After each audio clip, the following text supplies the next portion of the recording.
604, Talk 107.3 FM, WBRP. Mornings with Brian Haldane, off and running. Brian here with you, Bree Lynn producing. Starting off the show at 31 degrees. Yep, dipping down below freezing, 31 degrees in downtown Baton Rouge as we broadcast live from the 180 Pros studio. We're getting you ready for the State of the Union today. I say that. There's going to be some State of the Union prep within the show today, but that is definitely not the only thing we're covering. I do want to start off by asking that if you are watching the State of the Union, if you plan on watching tonight, sound off over on our Facebook Live feed. We're live on Facebook every day, courtesy of the folks over at Lake Urgent Care. Sound off on our Facebook Live and let us know, what is it you're looking for? What do you want to hear about tonight specifically from the president? We'll give you the rundown on the show in just a little bit, but before we get too far down the road, let's hit up top stories and trending.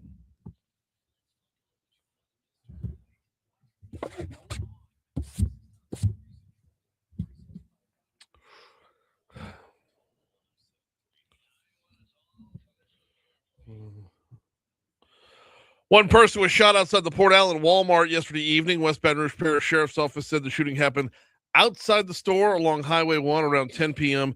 The person who was shot has non-life-threatening injuries, and no other information about the shooting has been released. Amazon announced plans to build a $12 billion multi-site data center in Caddo and Bossier parishes yesterday. The project, which will support cloud computing technologies, is expected to create 540 new direct jobs with 1,700 new indirect job opportunities being created in the region. It'll also feature interconnected campuses in Caddo and Bossier parishes to support continuous service and reliable options. This was the big LED announcement that we were looking forward to yesterday. Today, Baton Rouge Green will begin planting trees at the interchanges of Today, Baton Rouge Green will begin planting trees at the 10-12 split to replace those lost during years of road construction. The first phase of replanting will include 76 trees, including live oaks, bald cypress, and overcup oaks. Over the next 2 winters, another 400 trees will be planted across 6 different species. Attorney General Liz Murrill and Solicitor General Ben Aguinaga are in court, or will be in court today, challenging the FDA's authority to send out mail-order abortion drugs. Look like they're going to be getting started in the Western District, so over in Lafayette, around 10 a.m. Upgrades could be on the way for Point Capiz water system, as yesterday Senator Bill Cassidy announced the release of $800,000 being used for that exact purpose. The upgrades should make the water system more reliable and reduce interruptions.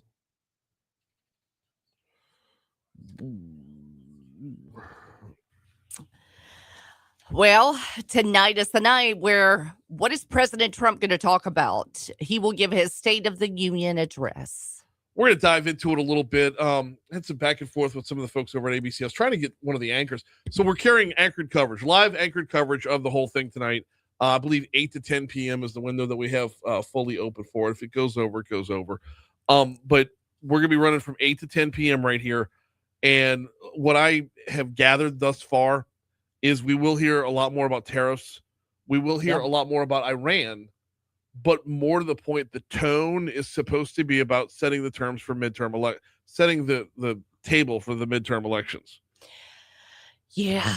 And here's the deal too. I mean, he's going to lay out and talk about his agenda, but so far it's been very complicated on all fronts. So meaning what? Everything that he's tried to get done, he's gotten pushback. Oh, well, yeah. I mean, of course. And so it's just, how is he proceeding? Tariffs will be that big topic, and that's kind of our next story for top stories and trending. But yeah. But so let's ask this question: when it comes to the State of the Union address, I mean, it's constitutionally required. The president shall, from time to time, update the Congress as to the State of the Union. Yes, we understand that, but it's not what it was intended to be. And I'm not blaming Trump for this. This is every president out there. They give their resume, but they turn it into a pitch for not just where we are, but where we're headed. And this has been every president, as far as I can remember. Now that I think about it, yeah. But so now it's where we are, where we're headed, and who we need to elect in the fall if we want to keep adding to it, right? Right. I don't know. No, you bring up a good point. It's not its intended purpose. So Effective today, President Trump is imposing new global tariffs on all goods entering the United States. We is it 10% or 15%? I'm not I haven't. Where did we land on that yesterday?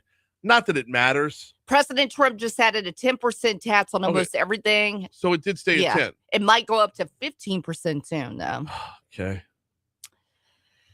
The thing is, have you seen where Governor Landry's looking for some exemptions on this one? No. Oh yeah, because there are a number of huge economic development projects in Louisiana that become less economically viable with the tariffs, namely the Hyundai steel plant down in Ascension Parish.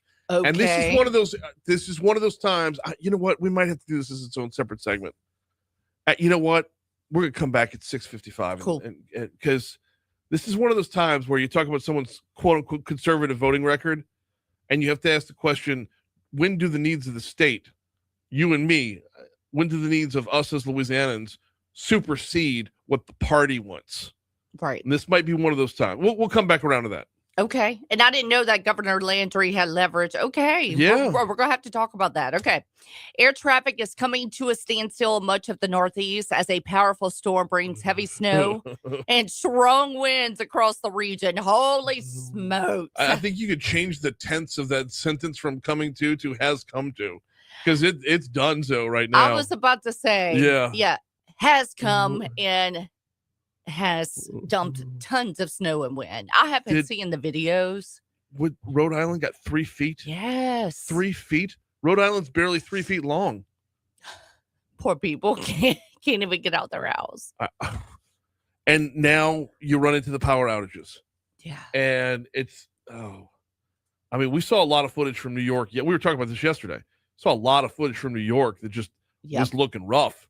But the snow continued after the footage. So getting back out there again, it's brutal right now. Now, is it done falling as of right now, or is it still falling? You know, that's a darn good question that I should probably have an answer to. Holy smokes. I know. That's a darn good question that I should probably have an answer to. Let's see. I can make this happen real quick.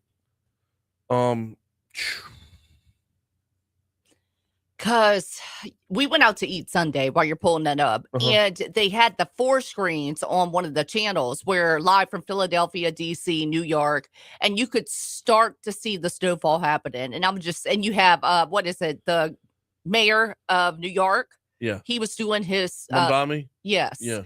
And I'm just sitting there. I'm going, these poor people. No, it's not done today and tomorrow. Oh, I mean, there's an 85% chance today and an 80% chance tomorrow in New York. No, thank you. So, yeah. I love snow, but that's excessive. That's a lot. Yeah. A lot. We're at 612 at Talk 107.3 FM WBRP. Before we take our first break, let me remind you about the folks over at 180 Pros. 180pros.com is the website. If you are in charge of your IT at your business, if you are in charge of your network, building it out, maintaining it, and whatnot, you might want to give 180 Pros a look for a couple different reasons. They offer, and the way they have it written on their website is better than any way I could say it, a personal level of service to make sure that they've implemented the right solutions to achieve your business goals. Basically, they're not happy till you're happy. They're not successful until you are up and running and maintained. And I can tell you all day long about their tech, or about their cybersecurity services, which are always cutting edge, but it's that personal level of service that they pride themselves on, and it's why I talk to you about them every day. I give you a phone number, 225-330-2200. The most important numbers in that phone number, 225. They're here locally for you. They guarantee same-day response time. 180pros.com, or like I said, 225-330-2200. And no, I don't have any sports cuts. Oh, but yes, I do need to go get coffee before I die.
Oh.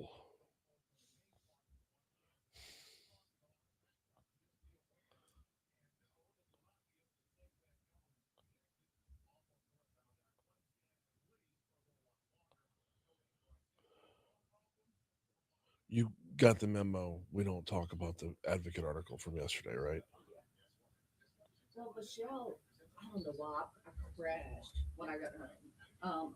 Probably from working Texas Club all weekend. But Yeah, I was gonna say. I know. I think I know why. Your Instagram says why. Right? I know. So I wake up and she's like, don't share any of this. Glenn wants to do it on his own terms. And I'm like, who leaked it? I'm like, nope. I said, I know what it is. It's public knowledge.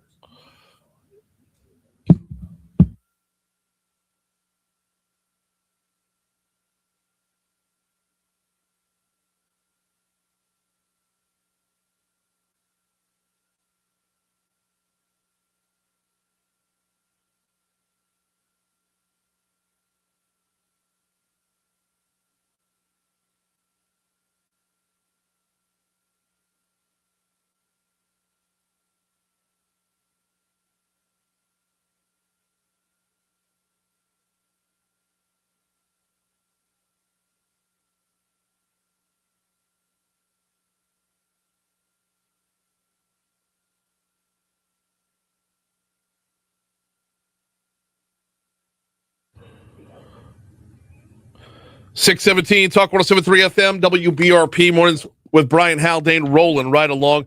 Time for us to check in on sports, and we've got baseball to talk today. As LSU baseball will be number 1 or number 2 in the nation, depending on which poll you're looking at. They bring their 8-0 record back home after picking up 3 games, 3 wins in Jacksonville, Florida over last weekend. They come back home to host McNeese tonight, 6:30 p.m. in the box. Broadcast will begin at 6 p.m. over our sister station, Eagle 98.1. I have no scouting report on McNeese. I just know that LSU's 8-0, and they're looking like they're firing on just about all cylinders right now. I don't have a starting pitcher yet either. That'll come out later today. But LSU and McNeese tonight at the box, and then they'll pick it back up on Friday. Got one of those Friday through Monday series coming up, as you got 2 other teams in town, Dartmouth and Northeastern. So they're going to play Dartmouth on Friday and Sunday, Northeastern on Saturday and Monday. You look for 6:30 p.m. on Friday, 2 p.m. on Saturday. I skipped ahead. I shouldn't have done that. You'll be 1 p.m. on Sunday, and then close out the 4-day weekend with Northeastern on Monday evening at 6:30. Then they'll take 1 day off before traveling to Lafayette to take on UL Lafayette. Meanwhile, LSU men's basketball will be at it tomorrow night. I need an eye on the clock, Braylon, because I don't have one on. Okay. LSU men's basketball will be at Ole Miss tomorrow night. This is LSU men's basketball's best chance of getting a win before the season's out. Ole Miss has exactly 1 more win than LSU does in conference play, and it was a garbage win against South Carolina, where we had a garbage loss against South Carolina. We are the bottom 2 rungs of the Southeastern Conference, but that being said, it's going to be a dogfight. On top of that, Ole Miss hates us right now. Every opportunity to hate purple and gold, they do. So be on the lookout for it.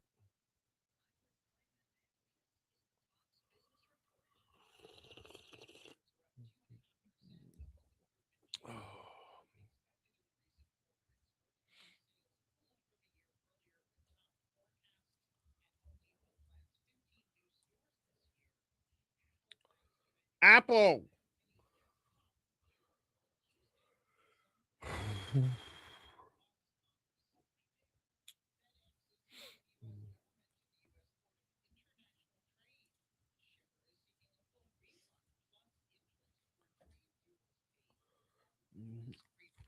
All right, so we're going to go with the Iran cut first, and then the midterms cut second. And I'm going to make good a couple lives from yesterday to fill the time.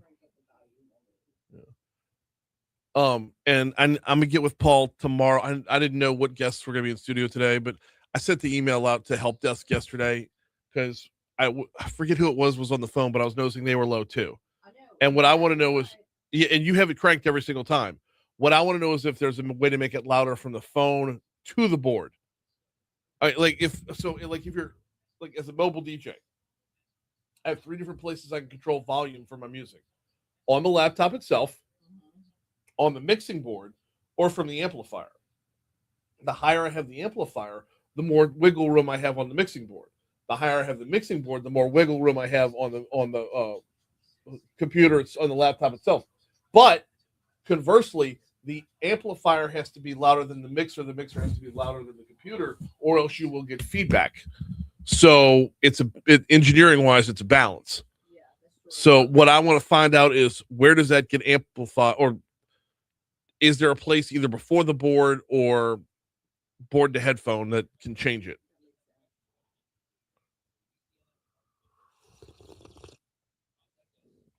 And I explained it exactly that way to Paul yesterday. He totally gets, like, I know I'm not, being a mobile DJ and being an actual audio engineer is the difference between shooting a bullet and throwing it.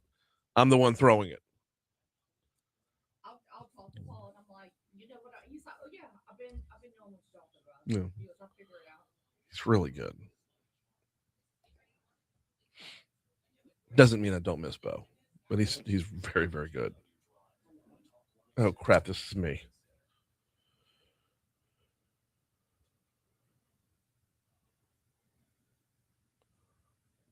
All right, you heard those the traffic update from Ray talking about what's going on I-110 southbound at Government Street. We'll circle back to that in just a second.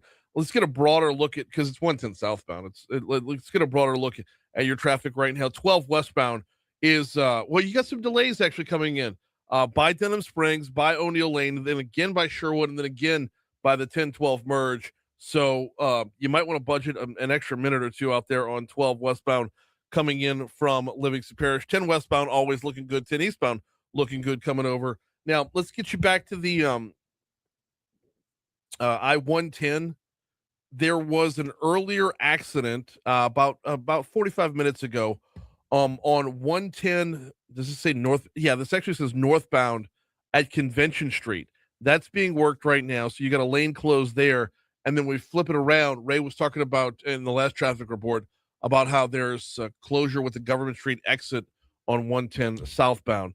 Also, we are looking at an earlier accident, 110 southbound near North 9th. And when you hop off the interstates, the only accident we're looking out for right now is College at, well, this doesn't make sense, College at South Foster. How about South Ridge Drive at South Foster? That makes a lot more sense. That's your look at traffic from the Talk 107.3 Traffic Center.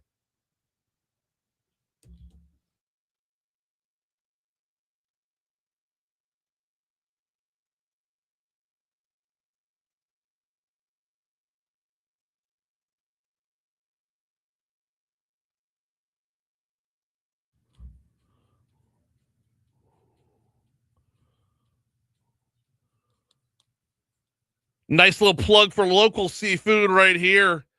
Telling you about Mathern's. I love telling you about the Mathern's Rewards app. They have different deals offered every single week. Well, it just so happens, and we've got how many more days on this one? Well, no, today's the last day. Today's the last day. If you've got the Mathern's Rewards app, go ahead and open it up. You see where it says Desatel Louisiana Crawfish Tails? They're $2 off for the bag of, well, that's a 1 pound bag. 1 pound bag of Desatel's Crawfish Tails available right now. That is your deal of the week at Mathern's. They open up new deals every single week. And I love the app so much. I use it every time I go in there, have them scan my little barcode to earn cash towards more groceries.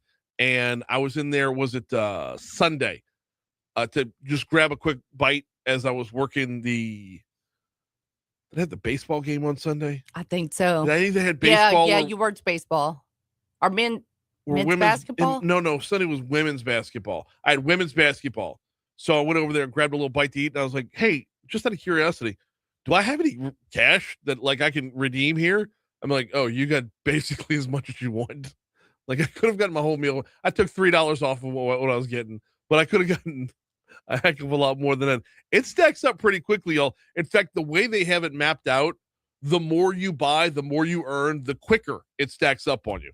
It's a fantastic rewards program. Just got to download the app, and you can use it at all three locations: downtown on 3rd Street, Nicholson Gateway Shopping Center, or Kenilworth, Highland Road, just west of Kenilworth. It's Mathern's. Man, I'm looking forward to this men's basketball game tomorrow night. I know we need to talk State of the Union. We're going to get there in a second.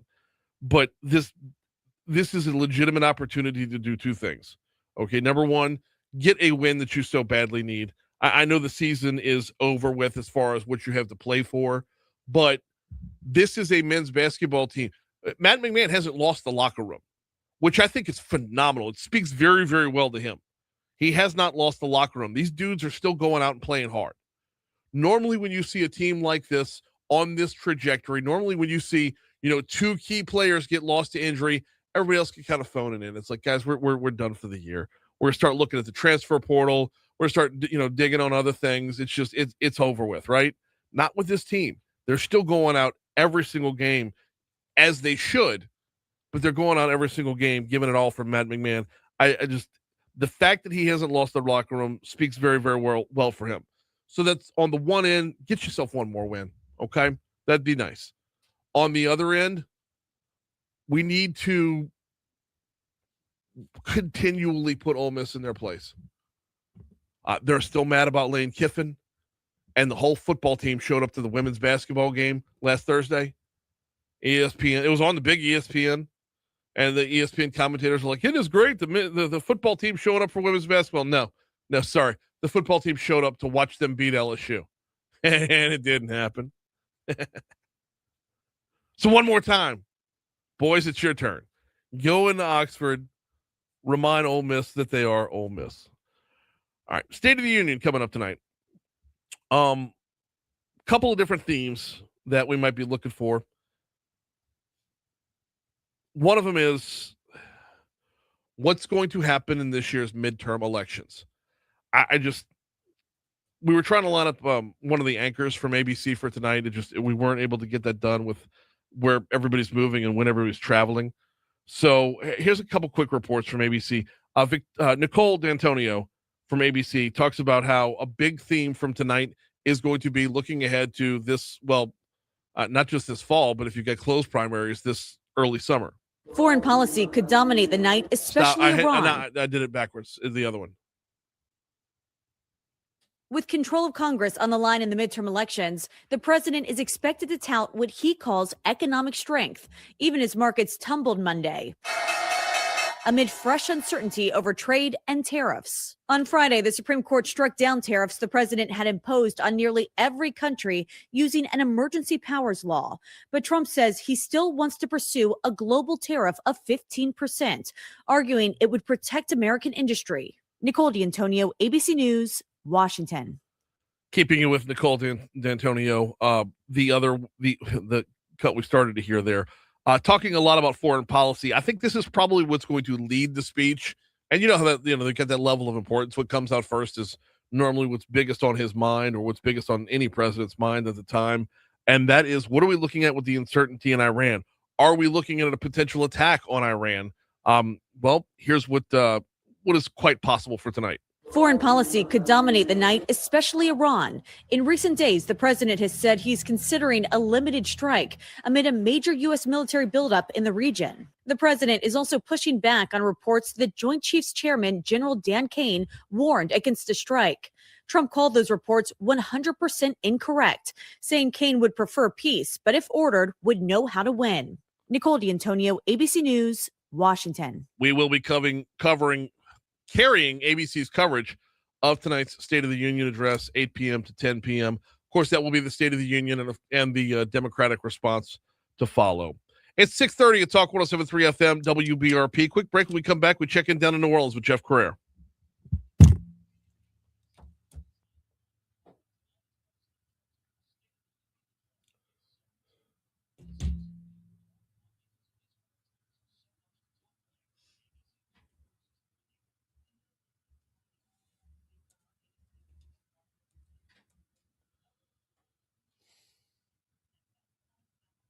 Says George Washington's first State of the Union was only 1,000-something words long, likely about 5 to 10 minutes. Holy crap. I didn't know that.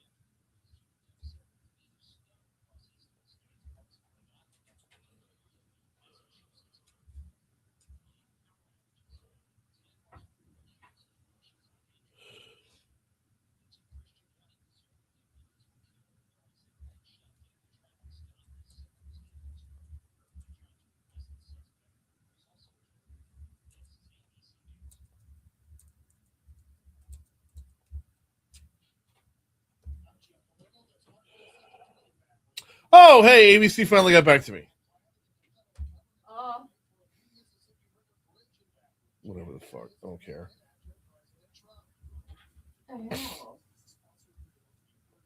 They're normally better than that. They've been so much better than CBS.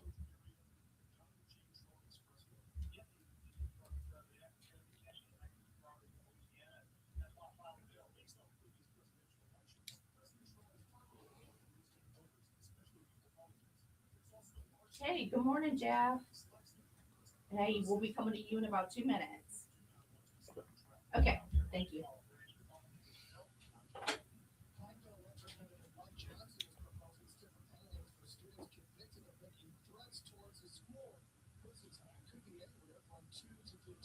Love that.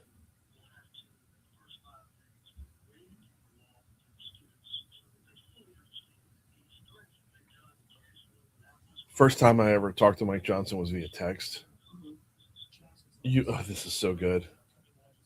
Kill the mics.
So I'm doing way, way better this year with the whole, not drinking. Like never been a like I'm not an alcoholic, but like I would regularly have a drink at night, but like cut it off after one. It's weird though. Like no, one drink. I'm waking up with headaches now though. Like I'm hungover. It's like, how can I get hungover if I haven't drank? So I started this thing where I agree not to drink at all during the week, this weekend. Yeah. But if I do, it'll be like one dirty martini, say on a Wednesday night, one. Yeah. I'm trying. To me, it's just a way to watch TV. Like it's a pastime. It's a wind down. Yeah. Yeah. And there was a time where it was considered healthy. Like in the 50s. No, like in the 50s, like, the man would get home from the office and it's like, here's your martini, dear. Yes. I know. But like, you have your drink and you're done. Nobody's getting blacked out on a Tuesday. Oh, so do I. Yeah. You might know Dave. Do you know Dave? He's Rocco's friend. He moved away to Tennessee. David Yeager. No. Anyways, he drinks 12 beers a night. Same bar. Goes and just every night he's in that bar. He moved away now, but I'm like, how do y'all function the next day? How do y'all function? I can't do that. What I like about the Ono bar is if you walk in and say, give me a beer, they'll just give you a beer. You don't have to tell them what kind. Yeah. That's what kind of dive it is. Well, usually it's a Bud Light, but like you don't walk in going, yes, I'd like a single malt, you know. I messed with Kay. Okay. Okay.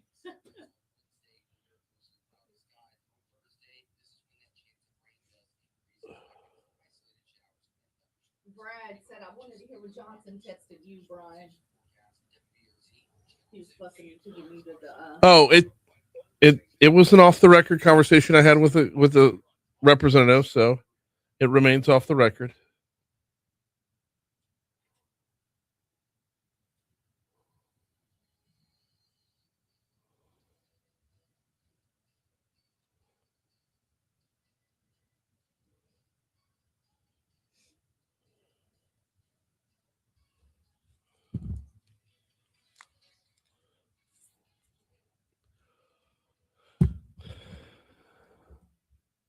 .637 Talk 107.3 FM WBRP mornings with Brian Haldane rolling right along.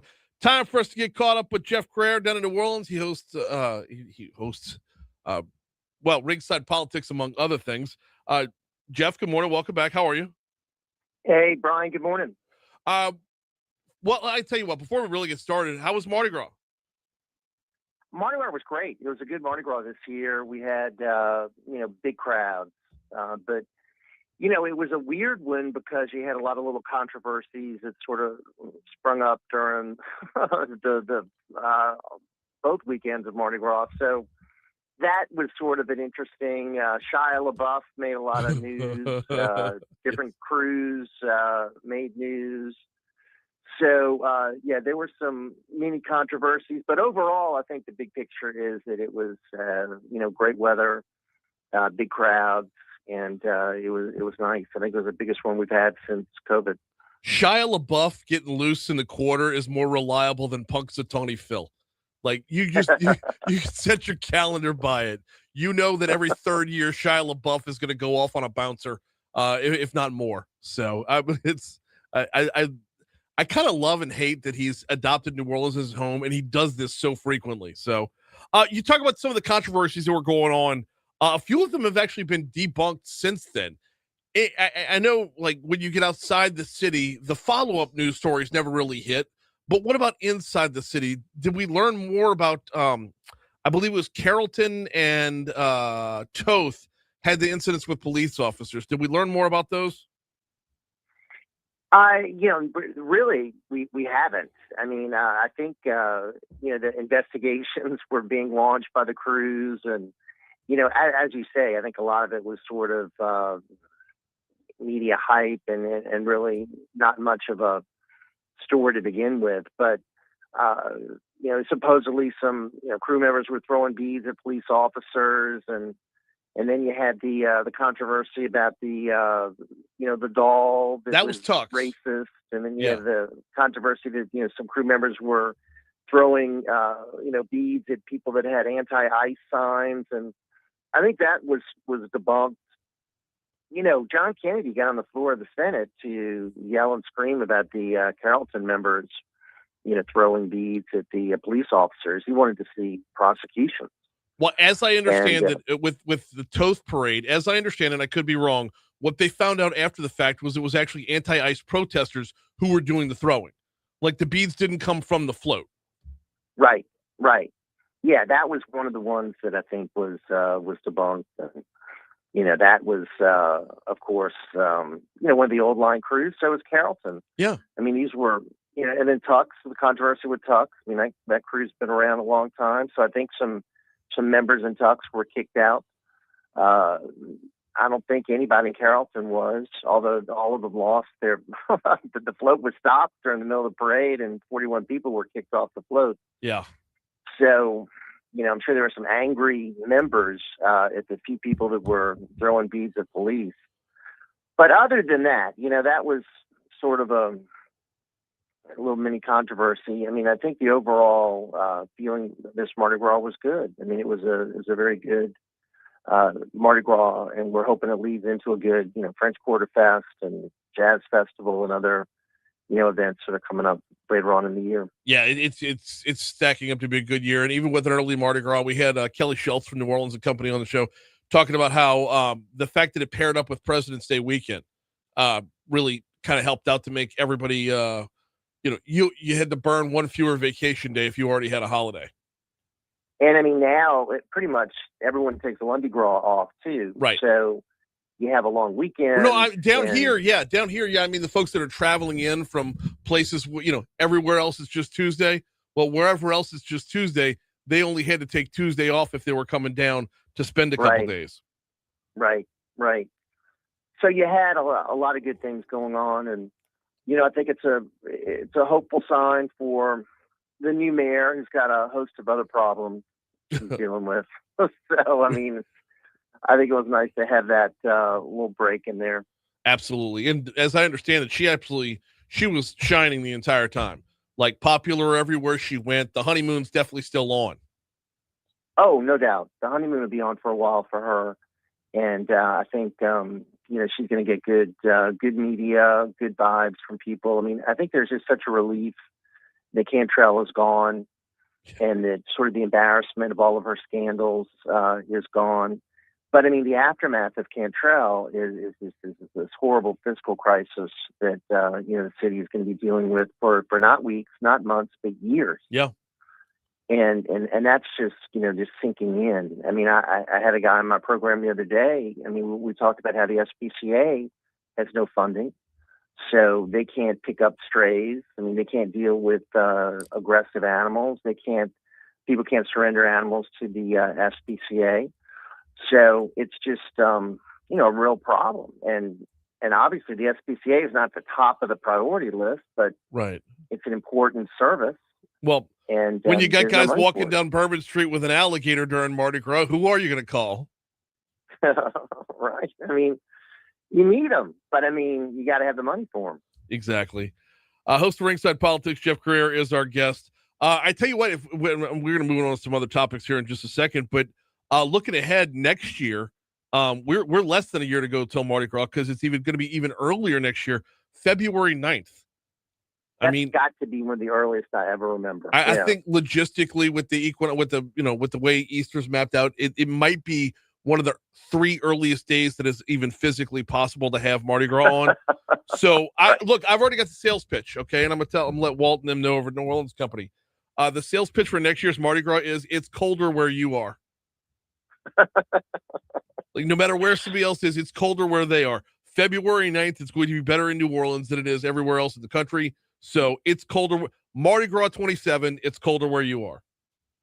We lucked out because February is a cold month here normally, very cold, but we really lucked out weather-wise. February 9th, wow. Yeah. That's unbelievable. So, the countdown's begun.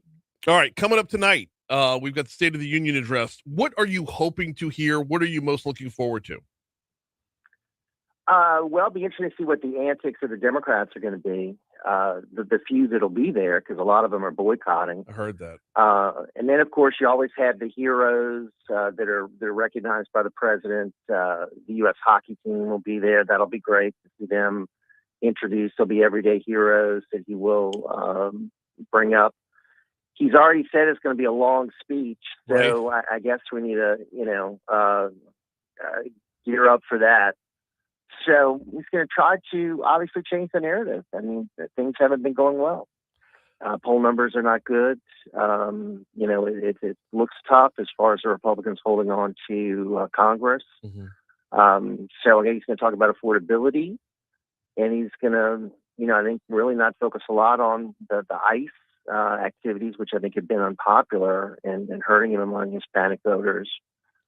So it's going to be a challenge to try to turn things around. Talk with Jeff Crouere, host of Ringside Politics. Got him for just a couple more minutes. As I understand it, this is going to be kind of a campaign pitch for midterms overall.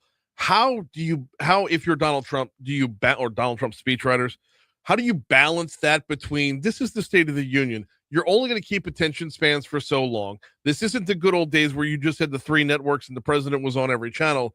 Like, you have competition for eyeballs tonight. How do you make sure how do you keep them on task? Right. I think you try to limit it, actually. Mhm. I don't think you want a super long speech. I think you want to try to tie it up in an hour. Right. I think you hit the highlights. He's got a lot he can talk about. I mean, there have been a lot of successes.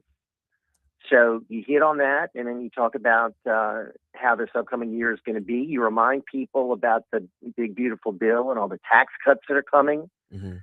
and you focus on the economy. I don't think you spend a lot of time on all these foreign issues that are really getting a lot of focus: Iran, Venezuela, and Cuba. I mean, you win or lose elections in this country based on pocketbook issues. It's the economy, stupid. It's always that. Yep. So I would, if I were advising the president, I'd take the vast majority of your speech on domestic issues and let people know that things are going to get better and he's responsible, and the Democrats are radical leftists, and we can't turn over control to the people that believe in socialism, because that's not the American tradition, and that doesn't work. There's no example of socialism working anywhere. No. So it's a challenge because he tends to ramble and ad lib. That's what he does a lot. So he could go in a lot of different directions, and this thing could go an hour and a half. Right. And I think an hour and a half is to his detriment. You're going to lose middle of the road eyeballs. You're going to lose middle of the road attention spans. I agree. And I think somehow, even though it's going to be very difficult for him because these Democrats are so hateful, try to find some things he can point to that are issues that can bring people together, and issues that Democrats can even work with him on. Yeah. So I think that should be in the speech as well. So we'll see. I mean, it is going to be a challenge, but he's got a challenging situation that he's facing right now politically. You mentioned the Democrats that are there. As I understand it, there's going to be some kind of counter programming going on over on the National Mall. I cannot imagine a scenario where that's a good idea. You're not going to get coverage for it, at least not anything significant. And right. You just look like the petulant child who's going to take his ball and go home. And then all the people that are booing and not standing are not there, so all the focus will be on the people applauding. Right. And no, exactly right. The Republicans will be there, so everybody will be applauding, and people will be thinking, "Oh, that's great." And I want to know how many Democrats will be going. How many seats are going to be left open, and will the president fill them with whomever? The U.S. hockey team. Well, yeah. People that are supportive of him. Maybe, bring in Sly Stallone and people that are from the Kennedy Center. Well, I'm sorry, the Trump Kennedy Center. The Trump Kennedy Center, absolutely. Kiss. Maybe you bring Kiss in. Oh my goodness, I love it. It's tonight at 8:00. In the meanwhile, you got a show coming up in 10 minutes. Jeff Crouere, we always appreciate your time. Talk to you next week. All right, Brian. Take care. You too. Bye. Later on. It's bringing Sly Stallone and Kiss. And look, if they're not using the seats, if they could be in the National Mall, why not? Here's your money now.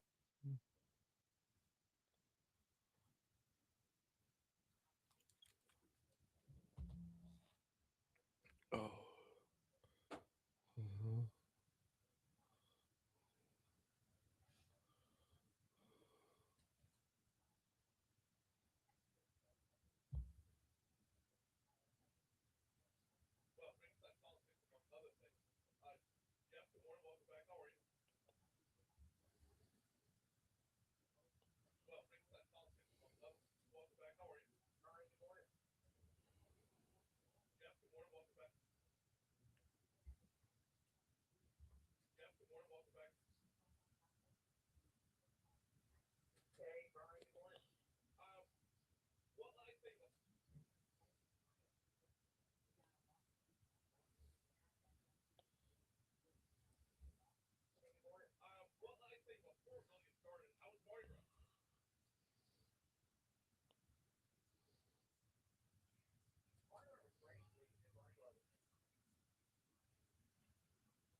Is Condon here today? No, yes, Oh, that's right. I saw the video yesterday. First degree murder case. So as I understand, there's 3 second-degree murder cases being worked as well. So Condon was going to get hit because everyone's getting hit. It's more a matter of how full the docket is. Yeah. My husband has to do his jury duty March 2nd. March 2nd. March 2nd or 3rd next week. I haven't gotten a summons in a long time. I've never done it. I've been before. I was dismissed, but they kept me all day long. I firmly believe they kept me all day long because I've been critical of the judges who were running that day. That's right. You can't hear if Condon's there. Right.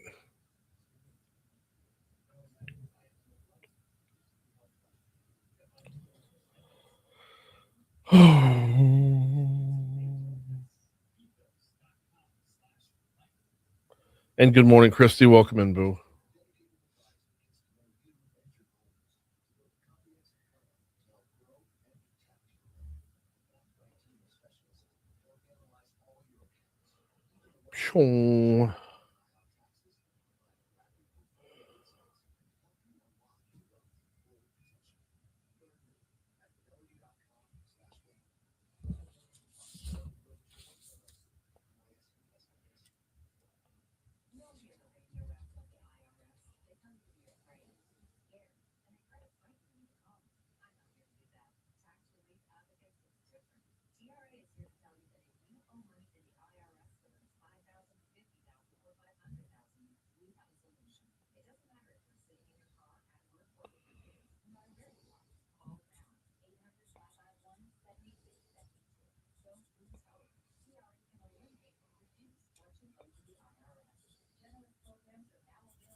Like a Red Bull.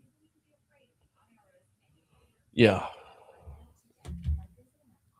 I sent you a speaker Mike Johnson clip, not the other Mike Johnson. Speaker Mike Johnson cut for right here.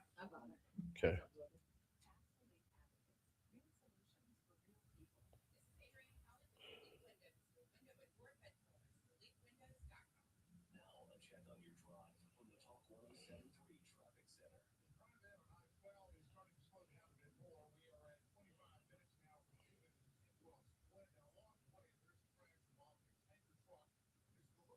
He's joking about Condon being on jury duty. Yeah, you saw his video yesterday. No, it's on Eagles page. No, it's on his Twitter.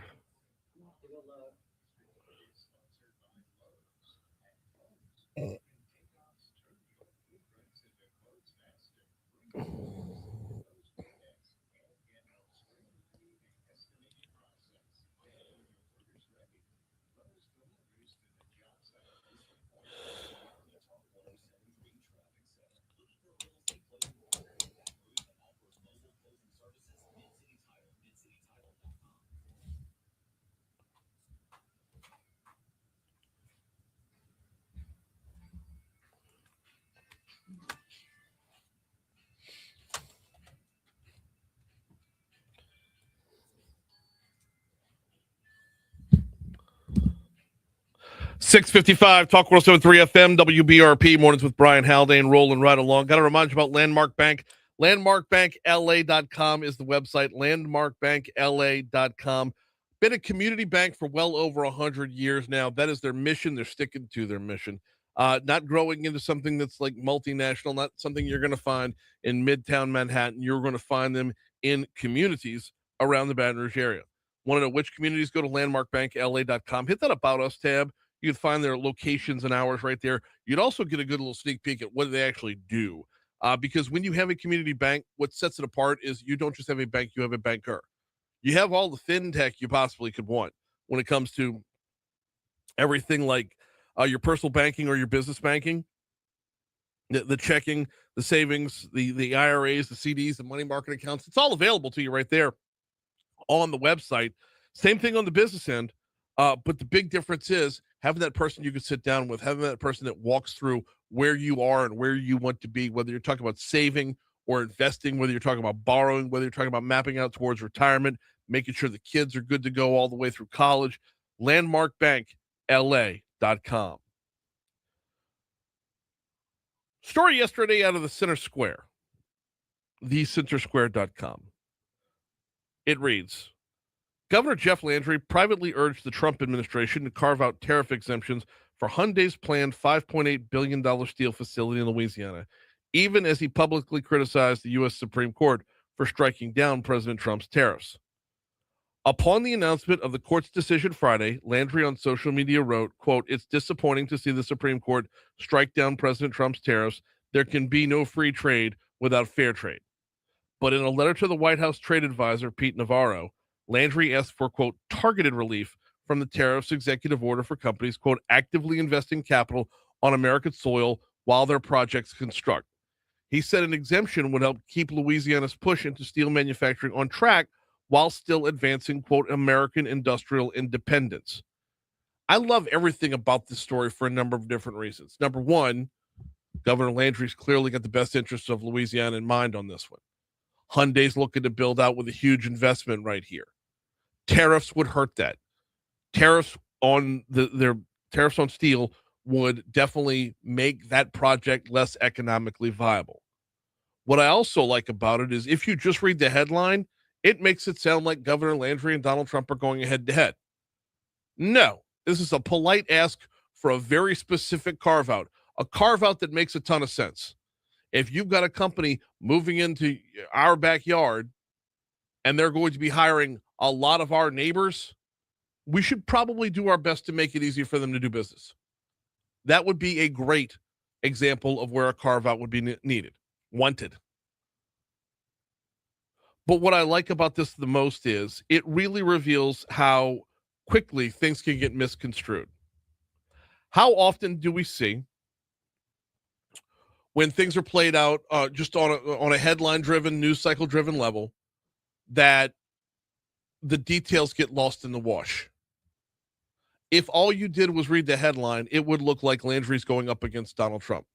The same way when you hear commercials about someone's voting record, there are times where serving Louisiana and serving the president are two different things. This is one of those times. Asking for a carve-out, while once you get into the details, seems unbelievably reasonable. But if you just read the headline, if you just read the tweet and scrolled on, it looks like, oh my goodness, is Jeff Landry all of a sudden a rhino? Absolutely not. He's not. Absolutely not. But if you just read the headline, it would create that scenario. And that's where we all get lost in the wash. As far as tariffs are concerned, selling them back home, House Speaker Mike Johnson had this to say. It's going to be, I think, a challenge to find consensus on any path forward on the tariffs on the legislative side. Because once you have to answer to back home, you do have carve-outs like this that do come up. 7 o'clock, here comes news. Hour 2's next.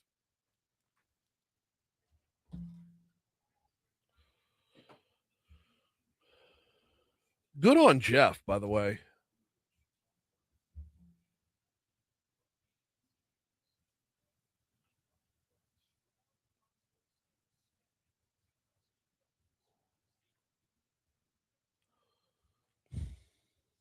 Oh, let me go edit something real quick. I did a different type of squat yesterday. I did the linear hat and squats on the machine where it's got the pad on your lower back.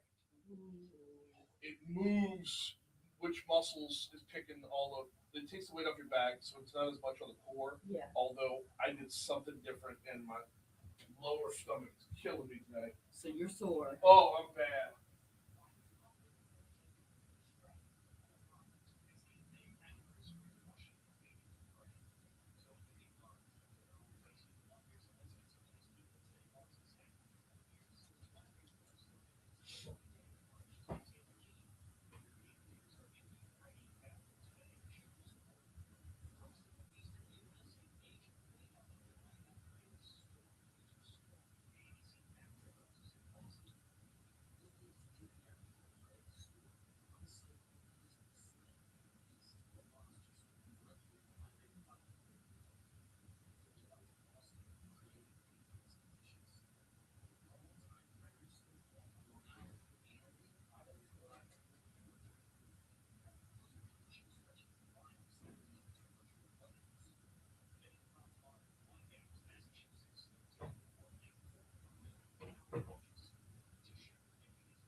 All right, there's a good cut in today's folder. It says Eccles Bridge.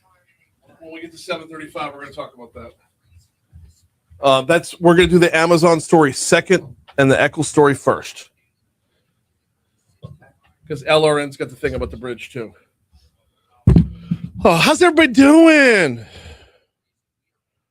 I'm over here whining about my workout from yesterday.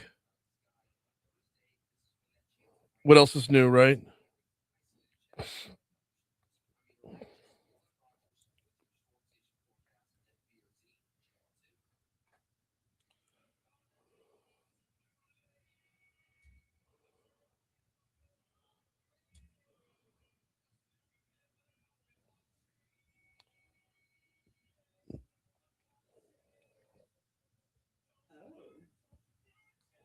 Democrats are boycotting, and at least a dozen Democrat lawmakers are opting to skip the speech. Yeah.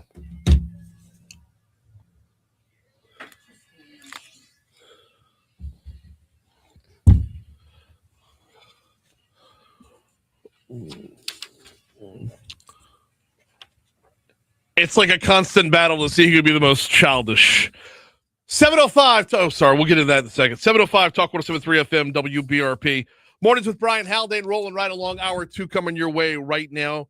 Brian here with you. Breland producing, broadcasting live from the 180 Pros studio in downtown Baton Rouge. Is it time for your IT to hit a 180? Visit 180pros.com. We are starting off your 7 o'clock hour at 31 degrees in downtown Baton Rouge. Got a good, just a solid, looking forward to this hour. Central's Mayor Wade Evans going to join us. We're going to talk about policing in Central. Also want to talk about what is this little controversy going on Facebook? Is there something afoul, something afoot? Is there something rotten in the state of Denmark, or is Central just being Central? We'll talk with Wade Evans coming up about 10 minutes from right now. He will be on the hotline. Also this hour, Donald Trump Bridge. Oh, state rep and congressional candidate Mike Eccles. He was on with us last Friday. Louisiana Radio Network has a story this morning. We're going to have some fun with this at 7:35. Right now, the top stories and trending.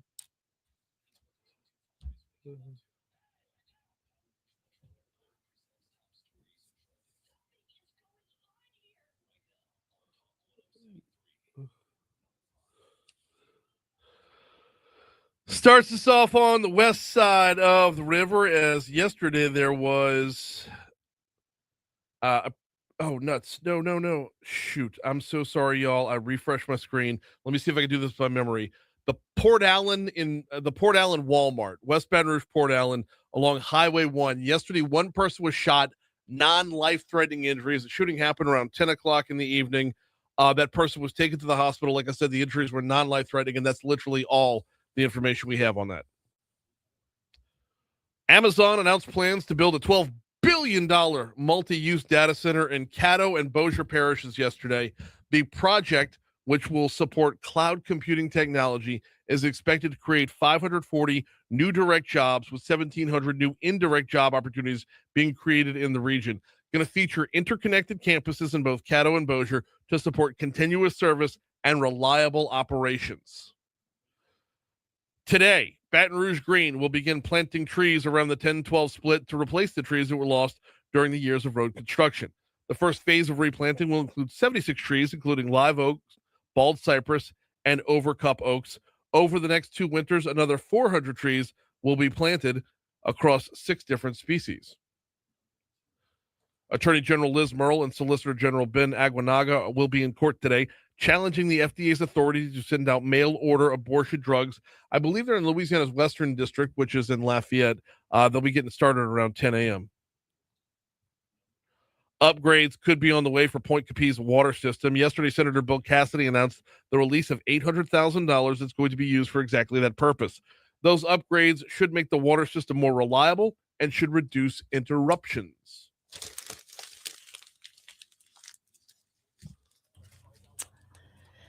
Well, tonight, President Trump will give his State of the Union address. Yeah. And at least a dozen Democrat lawmakers are opting to skip the speech and instead participate in a counter program at the National Mall. Yes. Yes. What? The high-minded debate of na boo boo. I'm gonna show you. I'm gonna take my ball and go home. I don't want to play. I'm so off it. I'm like, it's a line from West Wing. And we use it when we do the Washington Mardi Gras. Josh Lyman, as played by Bradley Whitford, he famously said, "I'm so sick of Congress I can vomit." No, I'm just, and that's where I'm at. Perpetually so sick of Congress I can vomit. All right, so this is a bad idea because you lose the seats within the room. Every TV camera in America, well, every network is going to be fixated on the House chambers for the joint session of Congress, where the president gives the State of the Union address. That is the big ticket item. Do not let your ego sway you to think that if you and a dozen of your friends want to go play on the mall to go protest, that all the cameras are going to follow. What you're going to find is the scene from Jerry Maguire. Who's coming with me? Who's coming with me? Yep. And nobody responds. Not even Renee Zellweger. You're going to be playing in your own sandbox. You're going to have your own social media followings. You're probably going to get some eyeballs from that. But I'm going to tell you, even your most ardent supporters are going to have one eye on your Facebook Live and one eye back on the State of the Union address. All you're doing is losing your presence in the room where you should be playing. All you're doing is losing the presence in the chambers that people elected you to be in. Na boo boo. I'm going to take my ball and go home. Effective today, President Trump is imposing new global tariffs on all goods entering the United States. Yeah, I do like Governor Landry asking for that carve out. It's a smart play. It helps so much, and so many people will be employed. And what was the way he put it? You can't have free trade without fair trade. There could be no free trade without fair trade. Love that. He goes on to say, by providing this exemption, we can ensure that Louisiana's advancement in the steel industry remains strong while continuing to align with the broader goal of American industrial independence. That's awesome. And there's the third part of this as well, where we want other countries to invest in us. Like, it's their plant on our ground, their plant with our employees. There's room to be had for that. Air traffic is coming to a standstill in much of the Northeast as a powerful storm still is bringing heavy snow and strong winds across the region. Holy smokes, those poor people. I know. And by the way, air traffic has come to a standstill. That's right. Ain't nobody getting up, ain't nobody getting down. No flights. No, as I understand it, like there's people stuck at airports too. Like it's getting worse. In New York, it looks like there's an 80% chance of snow today and tomorrow. 2 feet of snow throughout most of these regions. 3 feet of snow in Providence, Rhode Island. That's just disgusting. 3 you ain't going to school. I know. You ain't going to work. No. If you are working, you're working from home. Well, no, and you're lucky if you've got power at home, which is a whole other problem. Gosh. I know. And what did we read yesterday in Top Stories and Trending? Going as far south as North Carolina? Yep. Woo. Oh. I know. 712 Talk 107.3 FM WBRP. Speaking of no planes flying, that's not the case down here. FlyBTR.com is the website for the Baton Rouge Metro Airport. FlyBTR.com. Love telling you about flying out of Baton Rouge because I love having a top-notch airport in our own backyard. If you visit FlyBTR.com, which I highly recommend, they offer so many services, not just booking your flights, but if you're on the homepage, scroll down just a little bit. You can search for car rentals. You could view overall vacation packages. You could look at hotels for when you arrive at your destination. And they offer it up there for you.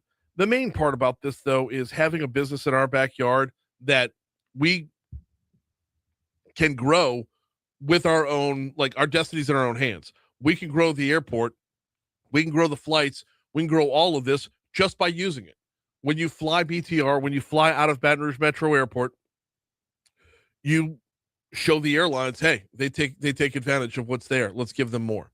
So learn more at flybtr.com.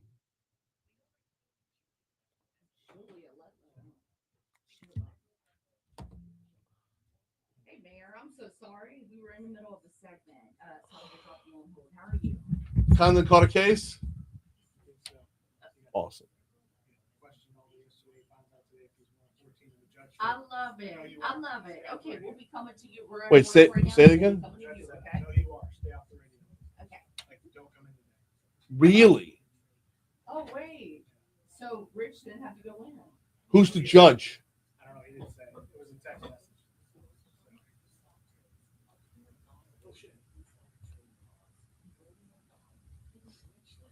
I know who you are. Stay off the radio. Wow. I know who you are. Stay off the radio. Yeah. Somebody texting him something? Yeah. Interesting. What? Interesting. Yeah. And he don't know who it is that texted him. Mm-mm. No. I can't wait to learn more. What the fuck is going on? Well, that's not unexpected. Damn, y'all. Good God. Let me go. Hold on. I need to go watch Rich's video. Well, I was going to call him to see like if he wanted to hop on the air for a minute, Yeah. but with that in mind, I'm not going to.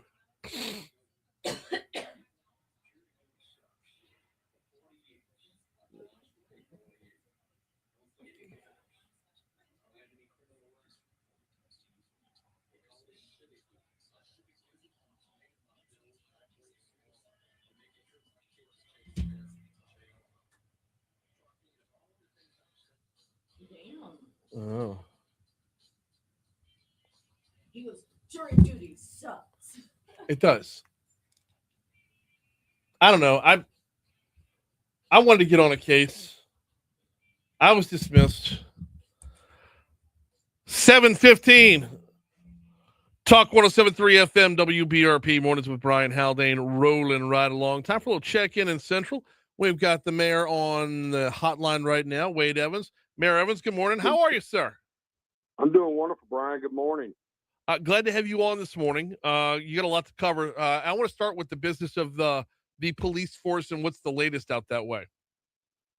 Well, the latest is it looks like we're going to have a hybrid type police department. Obviously, the council has to vote to determine that, and I've still got to work out some details with the sheriff on the contract. But you know, one of the problems with traditional police forces is over time they end up becoming the biggest liability in the city because of legacy costs. And in Central, you know, we like to do things differently. We like to see if there's a better way. Mm-hmm. And we know there's over 300 municipalities in this state that's struggling because of legacy cost. And if what we're doing out here works, this could be the model for the future. And that's just working with the sheriff along with our police department to provide services to our citizens. And the cost effectiveness of it is better, as well as a blended model to ensure that we have adequate response times. Well, and let's talk about that. What would it actually look like if things go to plan the way you'd like to see them go to plan? What would it actually look like? It would be very similar to what we have right now, Brian. Central Police would be your first responders for everything, and the sheriff would also. It would just be a blended structure. It's just like what we've had for the last 10 years, 7 years that I've been in government. We've had the same model. It's just now. With the advent of St. George, the sheriff says, "Okay, it's time to put something in place because we've got 5 municipalities in the parish, and we see something coming down the pipe. We need to make sure everybody has an agreement in place if we're going to keep doing what we're doing." Central's Mayor Wade Evans is on with us. Let's walk through kind of step by step of how this would have to play out in order for it to play out. And this might not be the right question for you. I might have to ask Sheriff Gautreaux this, but is the sheriff's office equipped to cover this much land with this level of, I use the word saturation because obviously they've got to pay more attention in St. George now. What would it take to make sure that y'all are covered too? Well, we're fortunate in Central. The Central substation's been here for a very long time. It's been one of the dispatch hubs for the sheriff's office as their zones are controlled. We also have the Pride substation in the northern part of our city. So we already have, as part of the sheriff's coverage map, we already have these areas and the resources in place along with the infrastructure. So it wouldn't drastically change anything. There was some conversation, I haven't had it with the sheriff yet, to look at, how do we, if St. George goes with the model Central's using, do Central and St. George look at, maybe the sheriff looks at changing how his dispatch model is with Central, St. George, and the O'Neill corridor. Maybe, instead of Scotlandville pulling over, they would pull more from Klein Peter or Central. I don't know. It's an evolving conversation, which is actually good because the status quo has never gotten us anything innovative. And so the evolution of this conversation is really exciting for the whole parish, as well as, just the 5 municipalities and the unincorporated areas. I mean, I think it's going to be better for everybody. If we fix the staffing problem with law enforcement, that's the biggest issue. And St. George is using the OSS team to write recs, and every law enforcement officer I talk to out there is very happy. And so I have mentioned and will continue to push that we go to a parish-wide OSS model where we don't have our law enforcement guys who are ready to go do law enforcement. We don't have them out writing traffic crashes. Right. Traffic crashes are essentially the taxpayers subsidizing the insurance industry and the attorneys for us to go write a report for them so they can then deal with their business. It doesn't matter who writes that report. And so the exciting thing is, the guy who didn't learn how to fix tires and said, no, I'm going to keep making horseshoes, eventually he went out of business. And so we have to evolve, and we have to look at innovative ways to solve the problems we face today. Let's talk about potential pushback on this and talk about timeline as well. Central's Mayor Wade Evans is with us, talking about policing within Central. As far as pushback is concerned, have you heard any yet? Well, I mean, you're going to have your traditional law enforcement guys tend to believe that you have to have your own police department, and I'm not sold on that concept. Again, everything we do in Central, it doesn't matter who wears the shirt. It just matters that the service gets delivered. Right. And so I think it's a big shift in mindset. If you watch multi agency responses, everybody works together. And so why can't we treat uniform patrol similarly to a multi-agency response to an incident? I mean, it can be done. The hierarchical structural. The structure can be managed and maintained. It just has to be done. But if we never push the envelope and think about different ways, we'll never get to that point. And so, again, it's a shift in mindset. If you look across the state, you have issues with departments and smaller municipalities for sure that they're going broke. And so we don't want to see ourselves in that. While we could afford to staff up a full-time department for a few years, eventually we'd have to have some type of dedicated millage, and we know we don't want to put more taxes on our taxpayers. We want to get smart with how we do government. Well, and I would imagine with, Central being around for 20 years, you kind of have pretty decent data sets of what police have been doing over this time. I mean, St. George went into this as a larger, population-wise and geographically, as a larger city than Central. They went into this adapting this model from jump. I would imagine y'all have all the information you need to know where to go. We do. And again, the question is, how do you structure a contract that's fair for the sheriff and fair for the city of Central? And we discussed that at length about the benchmarks that you put in the contract. And I think the big thing is response time. The biggest issue we would have out here if we didn't have a police department is how long does Miss Smith have to wait if she gets an offender bender? Right. We have real crime data. The sheriff's office has copious amounts of data. I used their data and benchmarks along with Central Police Department's benchmarks to build a full-time department on paper, and it costs $6.8 million a year. And those in the police world don't agree with that, but nobody has been able to build a truly fully functional department for less than that on paper. The hybrid model that was created by the police department staff was around 4.3 or 4.8. I don't remember exactly. Plus, we'd have still had to have a contract with the sheriff. Mm-hmm. And so this is about doing what's most efficient, most economical, and most expeditiously as we provide services. And that's, again, it goes back to the good government model. We got Central's Mayor Wade Evans on with us. Mayor Evans, I want to ask you about just procedurally, as this conversation continues to move forward, if it looks like it's all systems go, is this something that you and the council handle, or would this need to go to a vote of the people? No, the council would handle this. It's simple. It's just a simple contract like any other contract. We've already consulted an AG's opinion.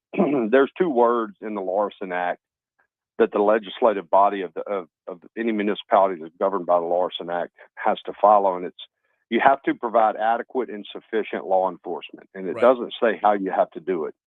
And those two words are key words that are used in every AG's opinion I've read. And the city cannot provide adequate and sufficient law enforcement under a traditional model based on the cost. And so we're charged with providing adequate and sufficient law enforcement, and this appears to be the best model to use going forward, at least for the next 8 to 10 years. If anything, I mean, it's been the past has been pushing you in this direction per the Larson Act. Correct. Yeah. We got Mayor. So well, go ahead. We feel confident, that the current chief understands the perils of trying to create a full-time department. The current council understands the reality that we're not about to impose a tax on the citizens to do it, just to say we have one. And so by and large, this is, again, it goes with everything else we've done since we've been a city. It goes lockstep with that model. And so we're excited. The police chief and I have talked. It's one of those things that you don't want to have to clean the windows on a high rise, but you got to get them clean. Yep. And so, unfortunately, somebody's got to get up there and do it. And this is just where we're at. We got to deal with it. We got Mayor Wade Evans on with us. Want to pivot topics to make sure we can cover both of these, because there's a little bit of a hubbub on Facebook. Day before yesterday, I guess it was when you posted. A council person within Central, Dan Wells is the name on the post, says, for anyone wondering what actually happened, yes, our city was cited for a major discrepancy in the annual audit because ARPA grant funds were attempted to be used in a way the grant explicitly does not allow. As a result, this year's balance will likely have to be amended upward by millions. The post goes on from there. I just want to give you an open forum to address this and talk about, the background on what happened and then your take on how things played out. Well, what happened was federal requirements changed over the last year, and our auditors saw our policy as it related to grant funds and said, hey, you need to correct this policy going forward. And so we did that. As far as what the council lady posted, based on what she posted, she just as well should have put into Chat GPT, give me something for me to run for office and slam the current mayor, even if it don't make sense, because none of what she posted is even remotely true. And so that's the bad thing about politics, Brian. Elected officials should be expected to be honest with the citizens, but unfortunately you have a few who just say whatever they want to say just to try to build political points, and that's exactly what that is. Central's had a clean audit since we've been a city. Every year, any notations in the audit was based on something procedurally. It's not an issue. It's not a finding per se. It's just, hey, we found this policy that needs to be updated. And so, unfortunately, politics as they are, people are looking to jockey for position. We've been a very successful administration. We fixed more roads, dug more ditches than any previous administration combined. And so when you don't have anything to run on, you make stuff up, and that's what they do. This council person, did they come to you ahead of time before, airing things out on social media? No. I spoke to her on Wednesday of last week. She called and said she couldn't make it to our workshop about the police stuff because she was on her way to the hospital for a baby being delivered. And so I prayed with her. And that's the troubling part. I try to be as gracious and merciful as I can. And to have her do this just 2 days after is laughable. So no, she never mentioned anything. And, everybody gets the audit. The auditors come and do a presentation, and we passed an ordinance at the same meeting to change the policy with the auditors there. I mean, there's nothing nefarious happening out here. Again, she's playing to a very small audience, people who are either scared to challenge her in her thought process or just go blindly and follow her. And so, unfortunately, again, this is politics. We've encountered it for years, and we're going to keep moving forward. Look, whenever you're doing good things, there's always noise. And remember this, always at the bake sale at church, somebody will complain that the cake's too sweet. Okay, I can't please everybody. So last one before we get you out of here, and I may have missed it between her post and your response, but what was the project that came into question? Yeah, I mean, there is no project. There was there was a road project where we had federal highway dollars on a DOT project, and the federal reporting requirements for those federal highway dollars had changed. And so as they were auditing that project in particular, they noticed that we needed to update that policy. Gotcha. Had nothing to do with ARPA at all. Okay. He is Central's Mayor Wade Evans. We always appreciate the time, man. Thanks for hopping on board. Thanks, Brian. Y'all have a great day. You do the same. All right. Nothing like a quick little phone call to clear things up. 6:30 at Talk 107.3 FM, WBRP. Let me remind you about the folks over at Neurojust, neurojust.com. If you or someone you love is battling with anxiety or depression and have been thus far treatment resistant, meaning you don't like the way you feel on the meds, the antidepressants aren't working, look up neurojust.com, Neurojust. They specialize in transcranial magnetic stimulation. This is focusing on the part of the brain that affects mood, and they get results, like 85% show results. Learn more at neurojust.com. Here's news.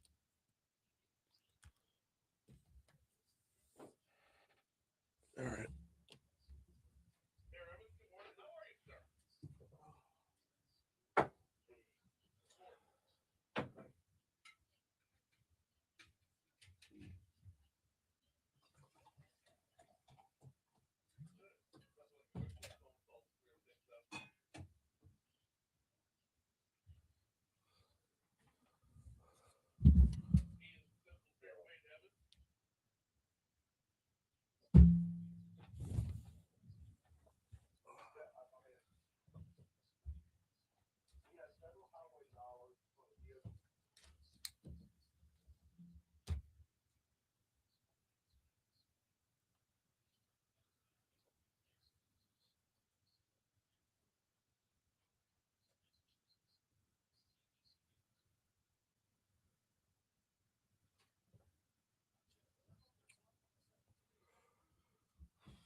Council on Aging Forum.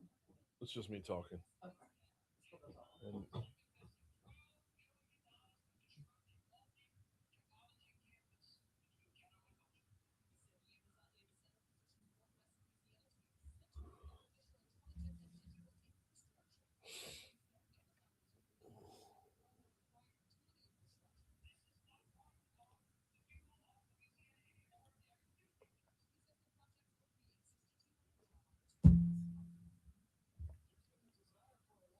$6,200?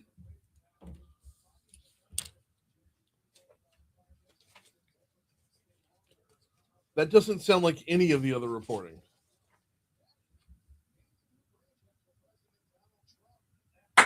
Name that bridge. Build that wall. Can we build a wall naming after Donald Trump? Baton Rouge? I don't think we need a wall. We're not a border state. I know, just to have a wall. You know what we need to do? I was thinking about it with concerns. Do something over the summertime, like a giveaway where we do it for like 4 weeks, say June or July, like something like it would be a gift card, but the way that we would word it would be like win your cookout with Moderns or something like. Let me think on it, but to where we keep the momentum going with Moderns. Yeah. You know? We do that during the summer, then Kincaid's during Kincaid season.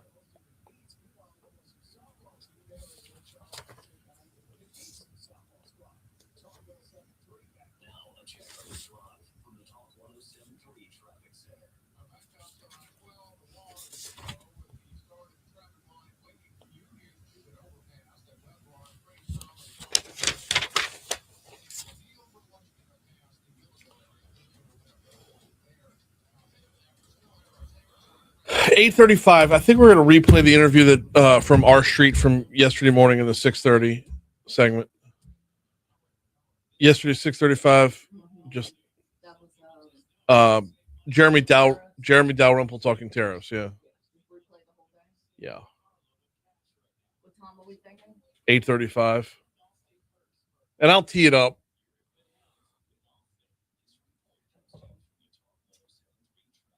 Oh.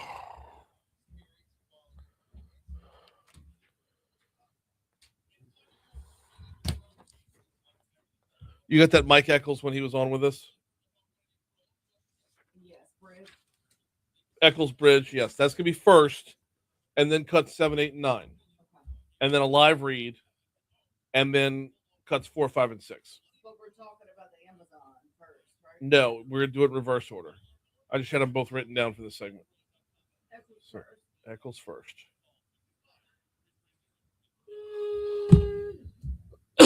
Together. All right, Facebook. What are y'all looking to hear tonight? State of the Union. What do you want to hear about? Tariff. I know, right?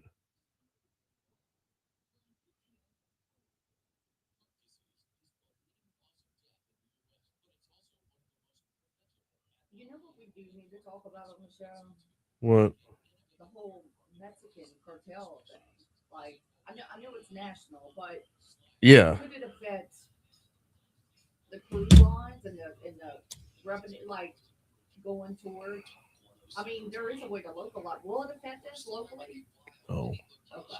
no. I mean, from the cruise ship perspective and the travel and all that. No, the only thing it might affect is whether or not somebody hits port in Cancun or they skip Cancun and go somewhere else. All I know is my girlfriend, she wanted to have a girls trip next year, and I'm like, what's that?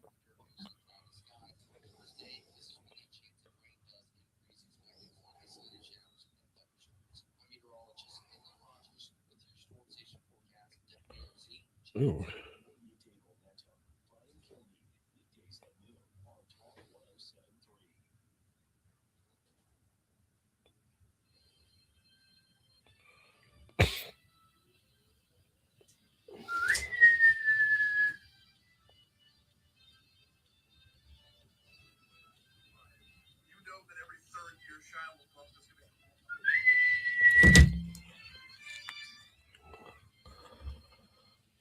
$7:36.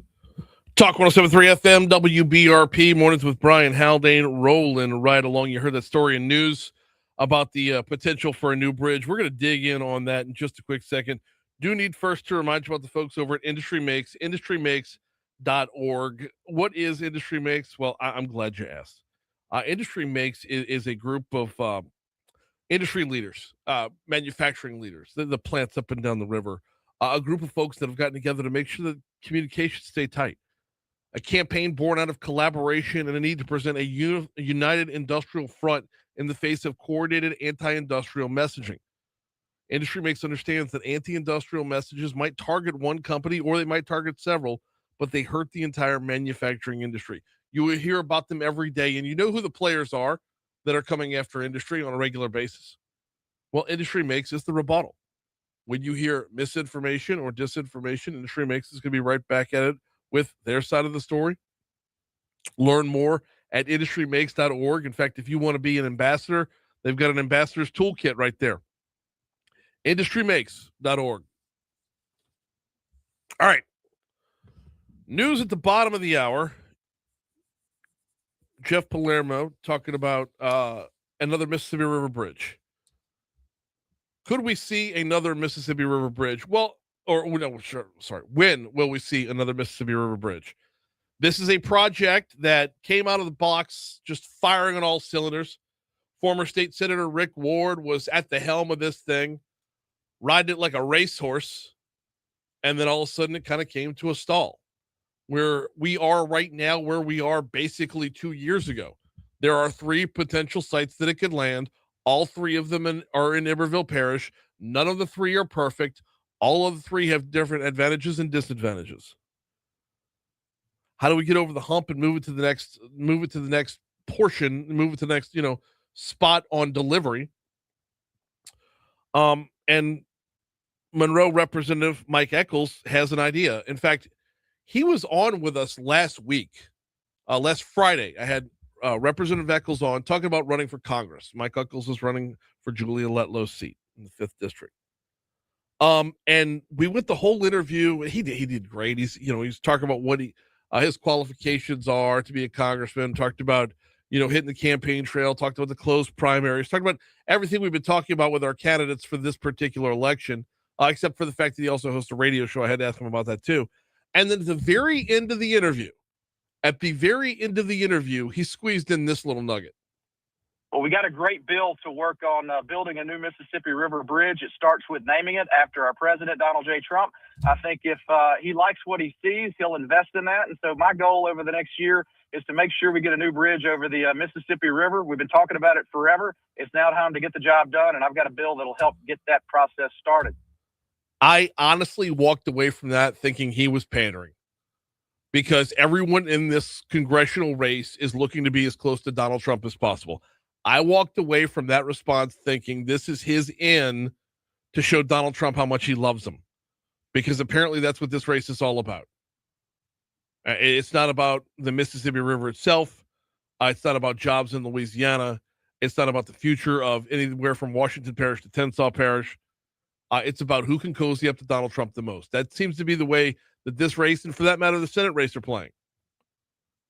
So when I heard that, I thought that was the angle he was headed. But within that response, you heard if he likes the idea, he will invest in it. Oh my goodness. Now we have a whole new angle, don't we? And this is where we pick things up with our news partners at Louisiana Radio Network.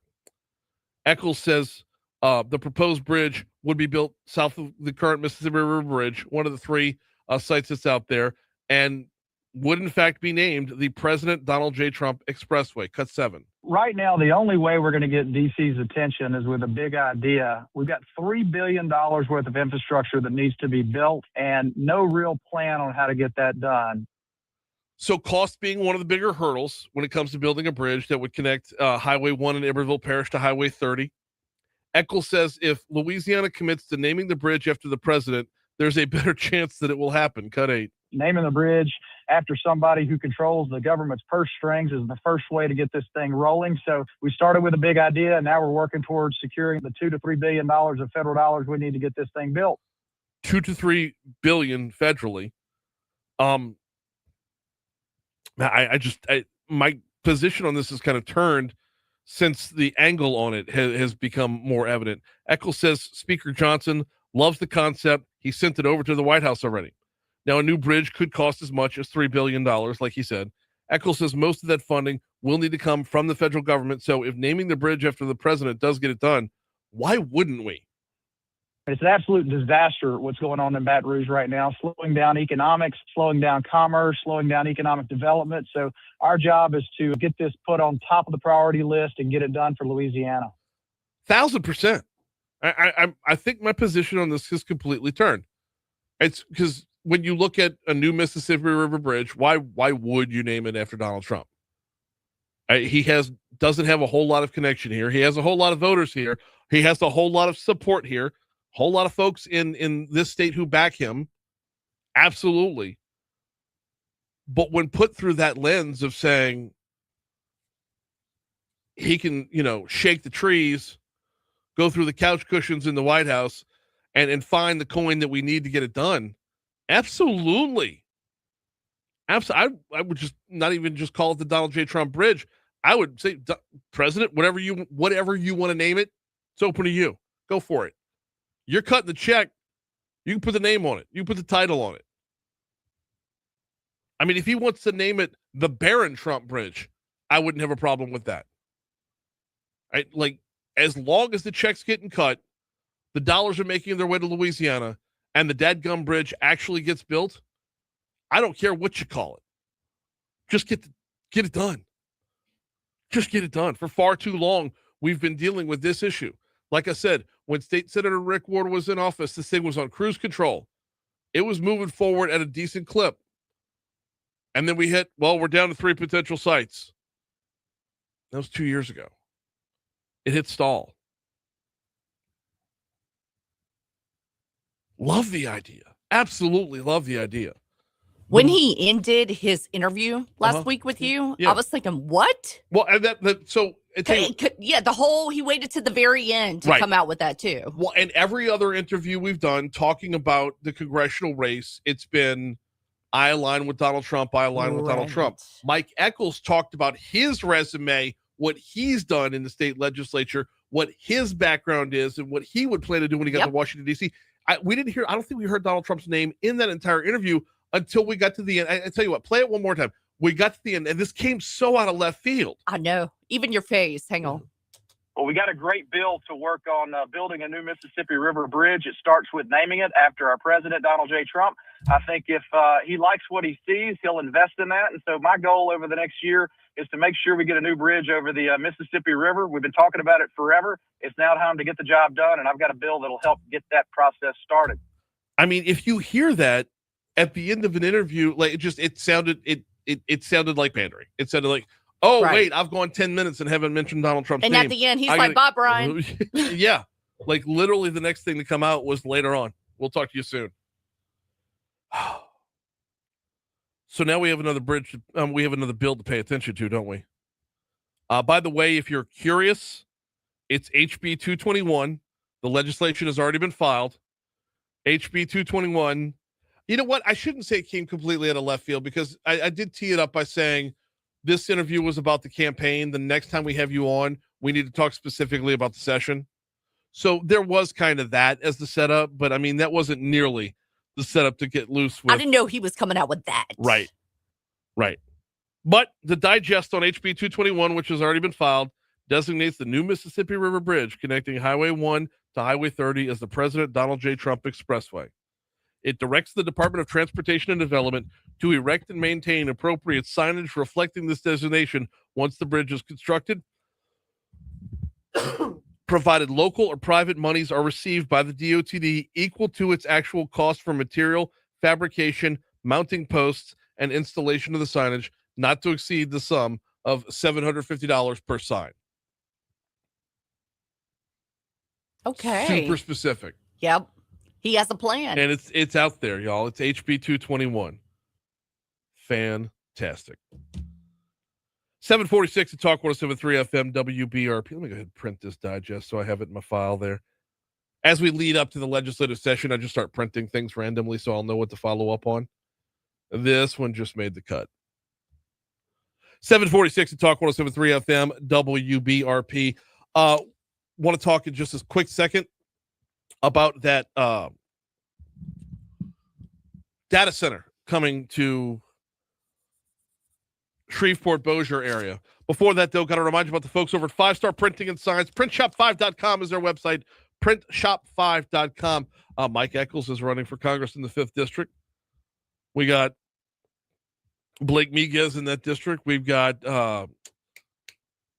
Rick Edmonds. Wow, almost bricked on Senator Edmonds' name. Rick Edmonds running in that district. There's a whole handful of people. Sammy Wyatt's in there. Sammy Wyatt's in there. We got a Senate race on that same ballot. We've got a state Supreme Court race on that ballot. We got a PSC race on that ballot. And then we're going to have fall elections. Actually, before that, we got a race on March 14th where, Paul Sawyer and a handful of other folks are running in the state 69, in the state representative district 69, Paula Davis's old seat. So many elections this year, y'all. What are you doing to make sure your campaign, if you're running for anything up or down the ballot all year long, if you are running for anything, you need to get in touch with Danny over at 5 Star Printing and Signs. 271-4096 is the phone number. 271-4096 for 5 Star Printing and Signs. This is where Danny steps in, turns his hips, and drives it to the right center field wall. Well, I'm left-handed. He might be right-handed. Drives it to the left center field wall. I don't want to make him not a pull hitter. But campaigns are when he shines, y'all. Campaigns are when he really brings things to the forefront, whether you're talking about your signage, whether you're talking about your door hangers, whether you're talking about any messaging you've got on your campaign. Call 271-4096 for 5 Star Printing and Signs. We got Your Money Now coming up in a little bit over a minute. On the back end, we're going to talk about this Amazon data center. Hey, before we hit our break, I want to put a question out there that I would like y'all to respond to over on our Facebook live chat. Our news partners at WBRZ is where I'm getting this story. The Council on Aging hosted a forum yesterday evening to give more information about the services they provide. Town hall meeting comes months before the funding measures will go before voters. In 2025, voters rejected a COA millage, which was part of the Thrive EBR plan. Now they got to go back at it. The new proposal will be for 2 mills even. It'll go to the voters on June 27th. I want to ask you, did you go to the town hall meeting to learn more about the Council on Aging? Do you plan to go to any town hall meetings before this election on any of the millages, the Council on Aging, mosquito abatement, or the library? Do you have your ears open to hear more from them, or do we know who they are? And we've made up our mind when it comes to voting on something like this. Let me know. Facebook Live. We'll chat during the break. In the meanwhile, on the air, we're coming up on 750 at Talk 107.3 FM, which means we're going to hit up Your Money Now. Hey, don't forget next hour, State Representative Emily Chenevert is going to be in the house. We've got a lot to cover with her as well when it comes to previewing the session. Here's Your Money Now.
Cade's out sick today. Says not sure what I have. Feels like the flu. Great. And I woke up. That's why I was doing my emergency. Maybe this is why I feel that sinus headache that felt like a hangover earlier. I am exhausted right now. Same. Like I'm struggling. I'm going to put my head down on my desk as soon as the show's over with. I'm I hoping to woke up make and it to I felt 9. like a truck hit me. So now what I'm wondering is if he's feeling the flu today, did he have the flu yesterday? Have I been around him? It doesn't matter. I mean, if he comes in here, he gets on this mic at all. He doesn't. Is he going to get tested? I would be curious to see what flu he has. Not that it matters. I mean, if he has it, he has it.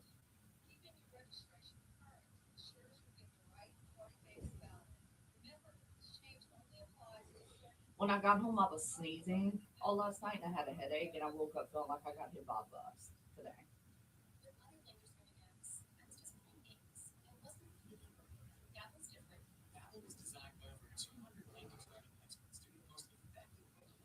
That's not good. That means you, I, and him are about to go down. The line that didn't make the air.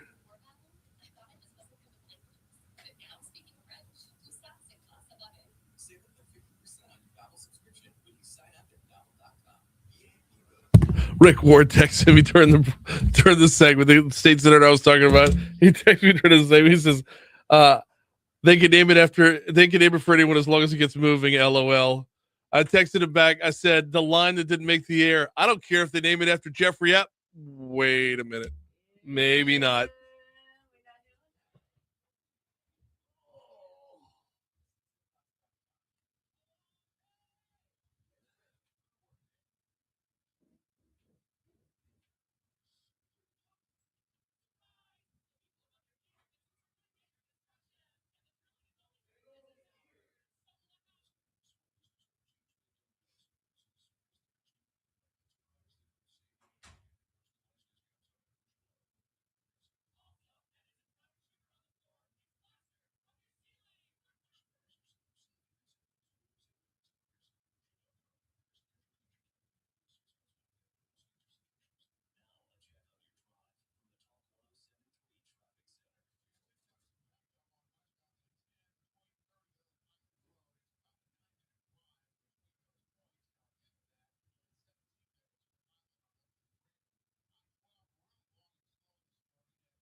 Let that run for just a quick second.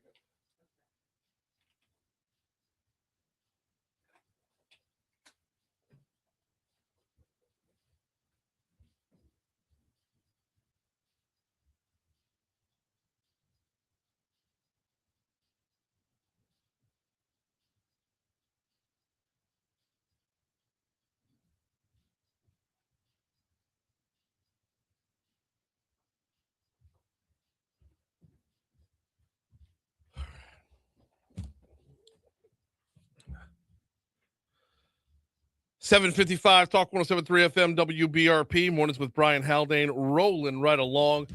Oh man, we were actually supposed to cover another news story in that last segment. We just kind of ran out of time on it.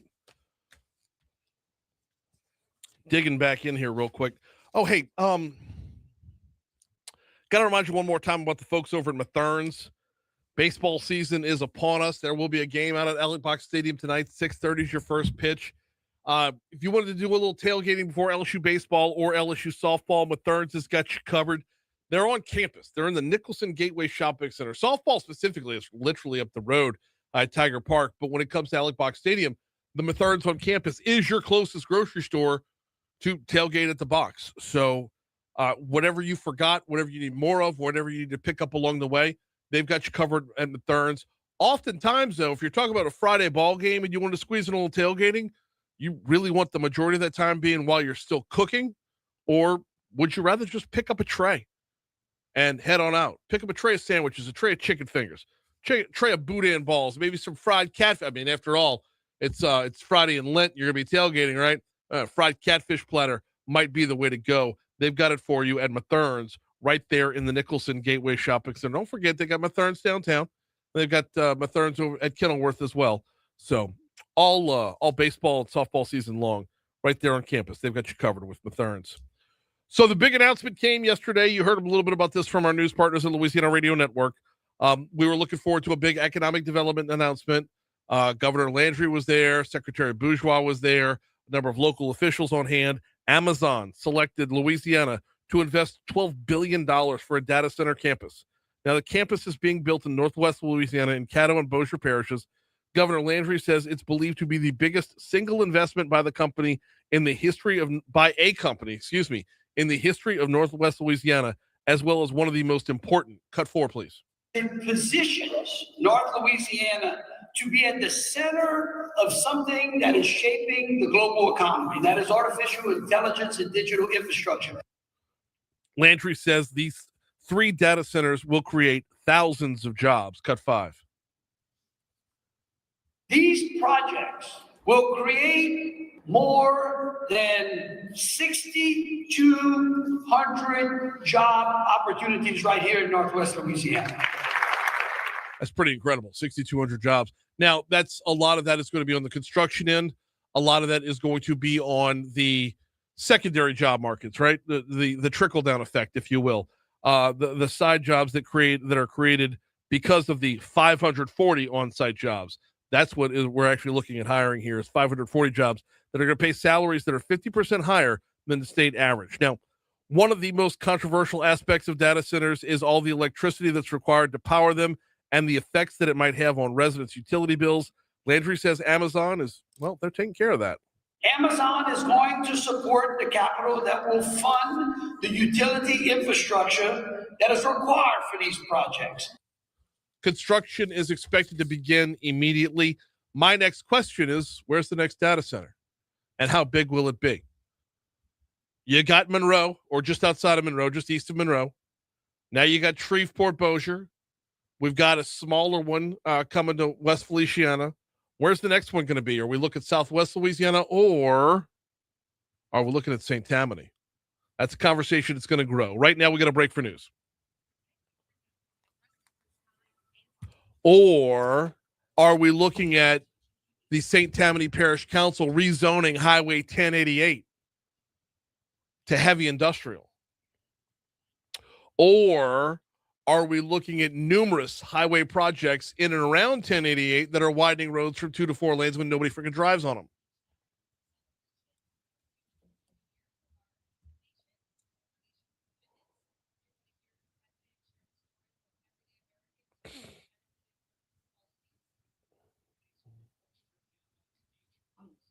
Sorry, I'm checking on the boys. They woke up. They woke up feeling like crap and snotty.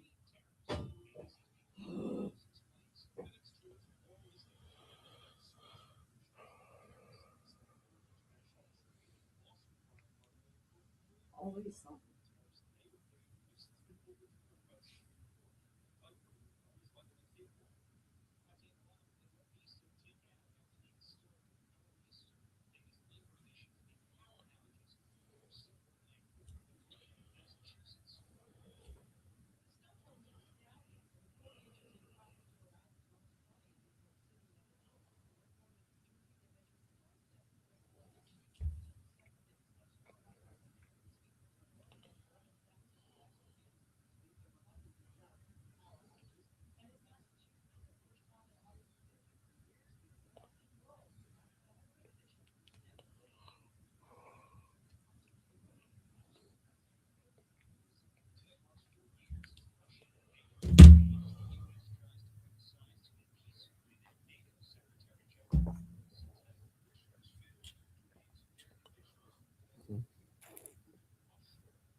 I've almost made good all the lives that I missed yesterday.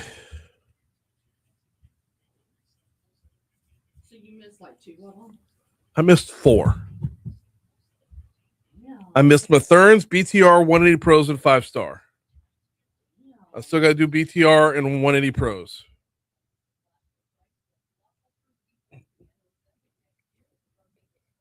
So maybe having fewer guests was a blessing in disguise.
We got to get you up there on the Barrett thing.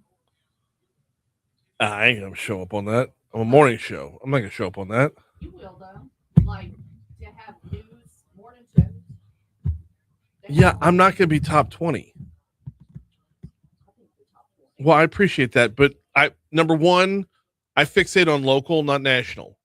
Everybody's on there. Mid-markets are going to have local shows that are national. It's easier to get in the top 20 mid-market when you're a midday show because fewer mid-markets have a midday show. Everyone's got a morning show.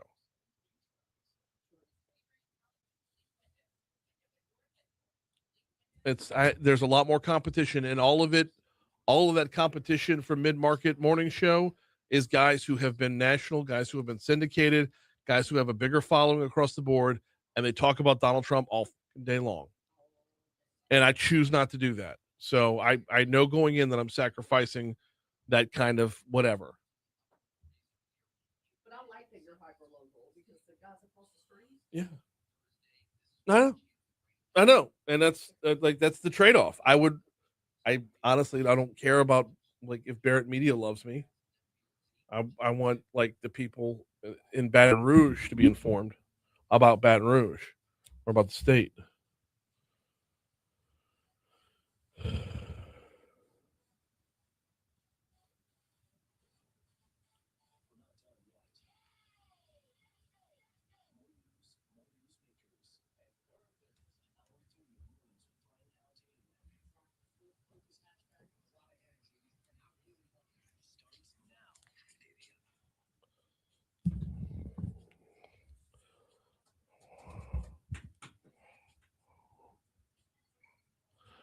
.806 Talk 107.3 FM WBRP. Mornings with Brian Haldane rolling right along all the way up to 37 degrees in downtown Baton Rouge, which means one thing: we are officially done with freezing temps for a little while. Going to get warmer today, warmer tomorrow as well, as you heard in our forecast. Brian here with you, Breland producing, broadcasting live from the 180 Pros studio. This hour, we've got State Representative Emily Chenevert in our next segment, getting a legislative session preview right there. Get ready for it, y'all. I go heavy when it comes to the legislative session previews. I dig in on what they do at the state capitol, primarily because it's what affects our day-to-day lives. That bridge topic we talked about. I mean, how much did we talk about that when it was going on in the state capitol, when they were putting things together? If it's happening there, if someone's trying to make a law, that law will affect us. How does it affect us? That's what I want to talk about. We'll talk with Emily Chenevert in our next segment. Also, later on this hour, we had Jeremy Dalrymple on from R Street yesterday morning, but he was in the 6 o'clock hour. We were talking tariffs. Fascinating conversation. 8:35. We're going to play that conversation back for you because, quite honestly, if you're listening at 6:35, you're likely already at work by 8:35. And conversely, if you're in traffic at 8:35, you probably either weren't up or weren't tuned in at 6:35. So want to make sure that everybody gets an opportunity to hear that. We lean on the folks over at R Street regularly. They're a right-leaning think tank out of Washington, D.C., and they can provide great insight on a number of topics. And, well, since tariffs are such a hot topic, that's where we're going. Before we get you to this day in history, hey, Bree Lynn. Hello. All right. I got to ask you, yesterday we talked with Moon Griffon, and we talk about, we talk with Moon every Monday, right? And we let him know yesterday, we congratulated him yesterday about him making Barrett Media's top 20. Fantastic. Yeah, top 20 for mid-market, midday shows. And Moon was like, oh, I had no idea. That's my Moon impression. I had no idea. So that's not really. He played it off like he didn't even know. He was number 10 in the nation, by the way. He played it off like he didn't even know. Well, come the next day, Barrett Media puts out a whole background piece on Moon. Way to go.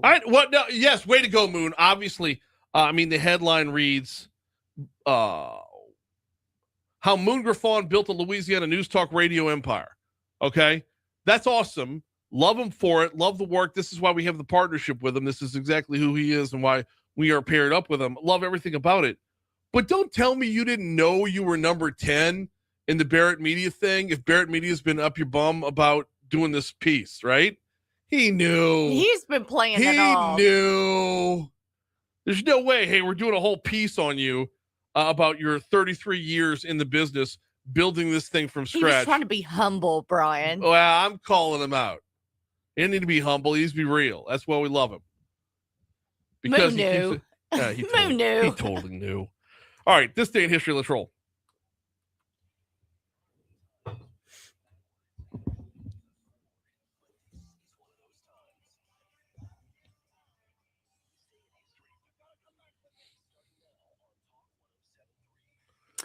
All right, back in the year 1868, the U.S. House of Representatives impeached President Andrew Jackson, the first U.S. president to ever face impeachment. All right. 1920, Adolf Hitler made his first official speech as the head of the Nazi Party. No kidding. Yep. In 1942, which I'm surprised I never read about this. You said this. Andrew Jackson? Adolf Hitler. No, before that. Andrew Jackson, yes. No, Andrew Johnson. You're right. It's Andrew Johnson. Thank you. I'm trying to read, but I can't read. Understood. Okay. 1942, the Battle of Los Angeles takes place. A series of aircraft engagements over the city in response to a rumored false Japanese attack, which I would think I would have read that in history books, but I never did. Okay. In 1970, the NFL approves the merger realignment that shapes the Saints division. NFL owners locked in the post-merger divisional layout. The Saints were placed in the NFC West, where they remained into the year 2002 realignment that moved them into the NFC South. What year was this? 1970. Okay, that's when they were just in the NFL, like in the West, right? Yep. This is when the full merger got done. Yep. That was all the antitrust stuff was over with, which was handled by Louisiana Representative Hale Boggs and Louisiana Senator Russell Long. And the lowly little NFL attorney at the time was Paul Tagliabue. Okay. In 1981, Britain's Prince Charles announces his engagement to Lady Diana Spencer. Fantastic. How'd that work out? Well, we're not going to be morbid. All right. In the year 2022, Russia launches a full-scale pre-dawn and unprovoked invasion of Ukraine by land, air, and sea. Yep. 4 years ago. Yep. That war's been going on for 4 years. I cannot believe that. I know. It's still not done. I remember when it first started, it was like, this thing's going to take a week. I was all over TikTok just watching it happen, watching it go down. And I would get on Snapchat and look at some of the stories from over there. And then I got bored by day 2 because I'm like, I thought it'd be done already. Yeah. What else you got? That's it. All right. Birthdays today. Notable birthdays. We have Steve Jobs. Floyd Mayweather Jr. Billy Zane. He is known from Titanic and the Phantom. He has a birthday. I always forget he was in Titanic. He was the a-hole fiance. Yes. The one that I couldn't stand him. Yeah, in that role. Yes. Kristen Davis. She's known for Sex in the City. Yeah. That's all I got. Oh, Sammy Kershaw from right here in Louisiana, Oh, no kidding. the Acadiana region. Yep, Sammy Kershaw has a All right. birthday today. What else you got? Former Baltimore Oriole Hall of Fame first baseman Eddie Murray, born on this day in 1956, and born on this day in 1938. Phil Knight, he's a Nike owner. Okay. Notable deaths. Robert Fulton, known for developing the steamboat, unfortunately passed away on this day. Okay. I didn't have any on the death front. I was going to say that's really all I got that's notable enough. They're all obscure. I mean, there's a lot of them, but like, I don't need to know that Canadian politician Tommy Douglas died on this day in 1986. Or the actor known for the Andy Griffin show. And yeah. National Day today. Let's see. National Tortilla Chip Day. That's what I got. Okay. Yeah. Oh, I love me a good nacho Bel Grande from Taco Bell, or a good Lord. nacho basket from. You can't have the words good and Taco Bell in the same sentence. Hey, Taco Bell is good though. Jeez. Sober, drunk, no matter what. Oh my goodness. The Baja Blast is okay. Baja Freeze or Baja Blast? Baja Blast, but ever since they got rid of the Mexi Melt, it's just been a waste of time. I'm angry about that. Yeah, always will be. We are at 8:13 at Talk 107.3 FM WBRP. We got another break coming up here in just a second. Do need to remind you one more time about the folks over at 180 Pros, 180pros.com, 180pros.com. How's your network looking? How's your tech looking? How's everything running these days? When you need help and you call, do you get an automated menu and promises of, we'll get to you when we get to you? Or do you get more personal service from your tech company? Is it time for your IT to hit a 180? Visit 180pros.com or call 225-330-2200 for 180 Pros. They are local. They guarantee same-day response time. They offer simplified billing. How about a one-page invoice instead of being nickel and dime for everything under the sun? 180pros.com. Quick break. We got Emily Chenevert coming up next.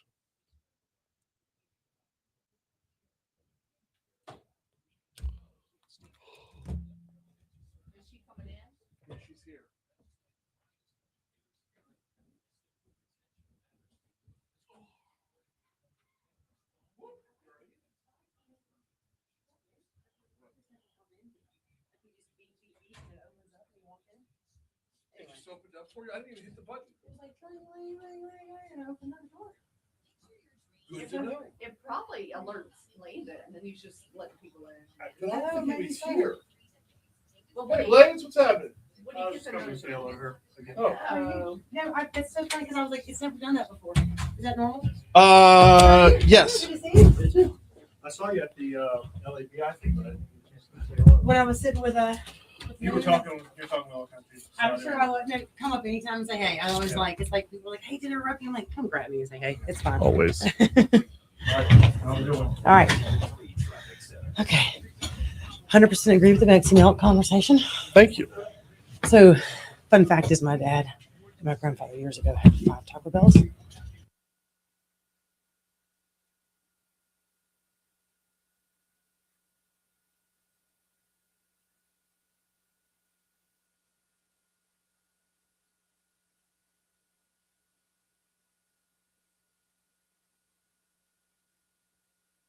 Soft tacos, 79 cents. That's why you went. Give me 2 chicken soft tacos and 2 Mexi Melts. That's right. Combo meal costs $12 now. I I know. know. I'm like getting them and we don't do it that much actually, but my kids actually think, can we please, Mom, on the road just get Taco Bell? Oh, It's funny. my middle daughter Abby adores Taco Bell. She loves the but like I know. she's the only one. Yeah. All right, so you just want to do like an overview, just about We're gonna session. overview. kinda- We're gonna talk. Lana sent me over a thing. Oh yeah. Oh yeah. She told me she was going to do that. I don't really know if I need this up, but I was going to open it up in case.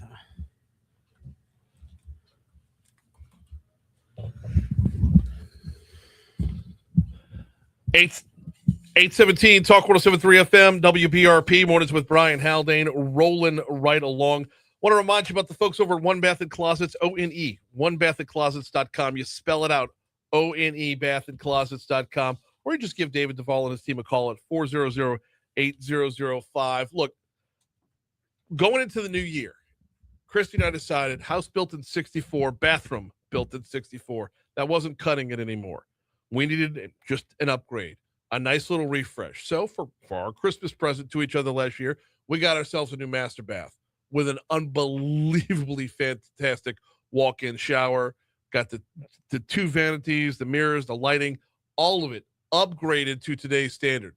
If you are in Baton Rouge, you are likely in a house that isn't brand spanking new. Look around Tara, Broadmoor, look around Sherwood, look around Shenandoah, probably built more than a few years ago. Is it time for an upgrade?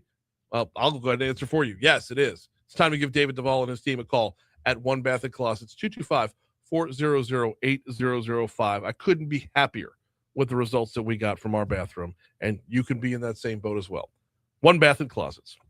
All right, time to start previewing the upcoming legislative session. I say time to start. We actually got started with this yesterday, but time to continue our previews of the upcoming legislative session. We got State Representative Emily Chenevert with us. How are you? I am good. Busy week this week. Is it now? It is. We have our pre-filing deadline to request bills is today by 5 o'clock. Oh, it's today? Yes, but I'll break that down for anyone listening in the process. It doesn't mean that we cannot file another one after, but there's a pre-file timeline. And so a lot of people have been already working on bills, reaching out to staff, doing that. But you have to kind of request it, and then they give everyone time to work on it. And so that request deadline's today. And so a lot of us have been, just getting our information into staff. I like to staff does a good job, but they kind of track us down. Hey, where are we at on this? What's some more language? Are you good with it? Can we pre-file? So I think as of Friday, we've had about 242, maybe right under 250 bills that have been pre-filed. Okay. So, but we have until Friday for that pre-file part. But once session starts, you can have what we call basically a late file. Everyone in this session can have 5 bills once session starts to be filed. Okay. So, but pre-file, there is no limit.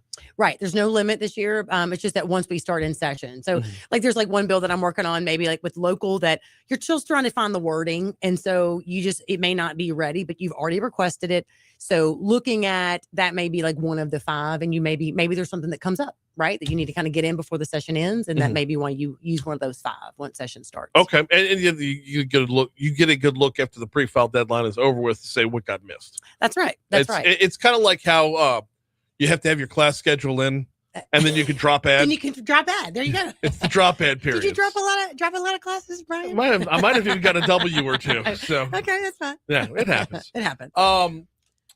Walk us through this though, as far as what the next, because opening day is March 9th. That's right. So if the deadline to file is now, I would imagine the time up between now and then, I would just assume constituent meetings, getting those last minute, here's where I want to see the push. Here's where we're going to team up with other legislators. This is when a lot of the background stuff, the duck paddling under the water is going on. It is. I was actually looking at some of the bills that I've started on, and I was starting on some of these back into November, December, and then really January, February is that time where if you haven't started, but you're honing in or you're getting those final details. But look, I've had a couple, groups that said, hey, look, we just kind of were thinking about this bill as of last week. Would you consider working with us on this piece of legislation? So it is the crunch time, I like to say, right? It's kind of like when you're in school and you've been putting it off a little bit, maybe not for all. I do a little bit as we go, but now is the time to get those details in. So you're having constituent meetings. You're having meetings with different associations. Sometimes those meetings look like, hey, these are some of the bills that we're supporting. These are some of the bills that matter to our industry, right? Because you think about it, all of these associations, they represent businesses, they represent students, they represent whether it's charter schools. So you're working with these groups, and this is the time where they're saying, this is kind of what our hopes are. This is what we're trying to do this session. State Representative Emily Chenevert in with us. So I'm looking right now. You've only pre-filed 1 bill so far, but there's more coming. Oh, I kind of knew that. I had a inkling that was going to be the case. That's right. Do you want to talk about the one that you've already filed? Yeah, absolutely. What does this do? So you're referring to a bill that deals with third-party litigation financing. Mm-hmm. So I had a bill last year that it did not make it through the process. It was kind of a part of the bigger insurance package. We had a whole bunch of bills that were dealing with insurance and legal reform. And so it got 83 votes off the House floor, maybe a couple questions. And then some of our bills made it through the process, through the Senate. Some of them didn't. So bringing this one back, want to start talking about it. This is basically a consumer protection is what we want to call it. It is basically saying if you are in contract, someone hires an attorney, that attorney's in contract with someone that is financing litigation. We think it's important that if someone is benefiting off of like an individual's lawsuit, they should probably be aware who's at the table, right? They're benefiting off of my lawsuit. And we just want them to know, hey, who else is at the table? Who else is getting a portion of that and what that looks like? Walk us through what that looks like, just since we're starting the process over, basically, we get to start the education process over again. So Absolutely. The most basic question is define third-party litigation. So to simplify, and I like to say that because I'm not an attorney, right? I like to break it down for those listening. They're like, hey, I don't do litigation. I'm not an attorney. It's really kind of what it says. Third party litigation. It's a third party that is financing litigation, financing lawsuits. Give us a real life example of where that happens. Right. So you're coming in. Well, here's one thing about this is that we don't really know to the depths because we don't really see into these contracts. That's the big question around the country, right? Where it's U.S. Chamber, state chambers of commerce. They're trying to figure out what's going on within some of this financing lawsuits, right? The concern is it could cause lawsuits to get more expensive, cause litigation to go on longer, which we know that as that continues, it could be a problem. But again, this bill is not saying you cannot be a part, cannot finance lawsuits. It's saying if there's something at the table and I hire an attorney or I am working in these cases, that the consumer, that they should be aware that somebody is helping finance this lawsuit in order to bring the case. And so, again, there's not a lot known because we don't see into this process much, right? Other states are trying to figure that out as well. There's other states like, Iowa, Florida, Washington. We've got Missouri, New Hampshire, Utah. All these states are trying to navigate. How is this could be, hurtful to business. What does this look like? I think the U.S. Chamber is concerned about it. And I know I brought a bill my first year. Senator Stein had a bill that made it all the way through the first year, dealing a little bit with this when it comes to the foreign financing outside tours. So it's a constant conversation, Brian, that you're seeing around the country and you're seeing it at the federal level. So it is just a concern. And so we're going to have that conversation again this session and we'll see what happens. But it had great bipartisan support in the House, 83 votes. Yeah. It was.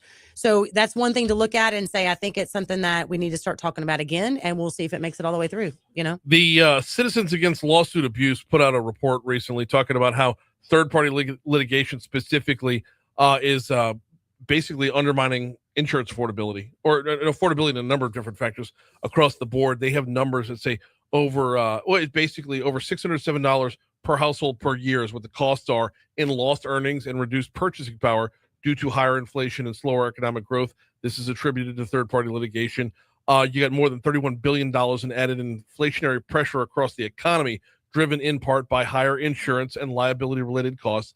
We see this, we talk about trickle-down effects, and that's exactly what this is when you have a big bankroll, a man behind the curtain, if you will, that is supporting this and dragging things out farther than they need to be, or just making the litigation itself its own industry. Right. And I think that's the question. Do you want to have an industry where we're making profits off of financing lawsuits? And I think that's something that is being debated, not just here in Louisiana. Like I mentioned, states across the country, this is an issue. Yeah. The Louisiana Lawsuit Abuse Watch put out a letter. It says, quote, "This highly unregulated and purposely opaque practice turns America's courtrooms into casinos that are open for business to investors at the expense of American citizens and businesses. Basically, the House always wins, and the third party is the House." Yeah, right. So look, and here's the thing: we're not saying that people can't do it. It's just if there's a contract. Well, no, if you're the House, you need to. If I walk into L'Auberge, I know I'm walking into L'Auberge. That's right. I need to know what we're walking into. Exactly. That's right. Exactly right. That's right. So that's one piece. And I think, you're going to see some other piece of legislation. The insurance discussion is still there. I know constituents mentioned that about insurance. So there's a lot of that. I want to follow up on that. Oh, my goodness. How long do you have today? As long as you need me, Brian, Can I I'm keep happy you- to share. I'm happy to stay. We're to gonna. stay in. All right, I'm gonna keep you around for a second segment if that's okay. Totally fine. Okay. Then I can afford the time to ask this question. Are we getting fatigued on insurance bills? So I cannot speak for everybody in the house. I talked to a lot of colleagues that they hear their heart of their constituents. I mean, that's how I feel. And and I think that in talking to them, are you going to see a huge package like last year? I'm not saying you're going to see that, but I do think you're going to see some of the things that didn't make through. You're going to see some people that are like, hey, I still need to bring this. We don't know what's going to happen with it.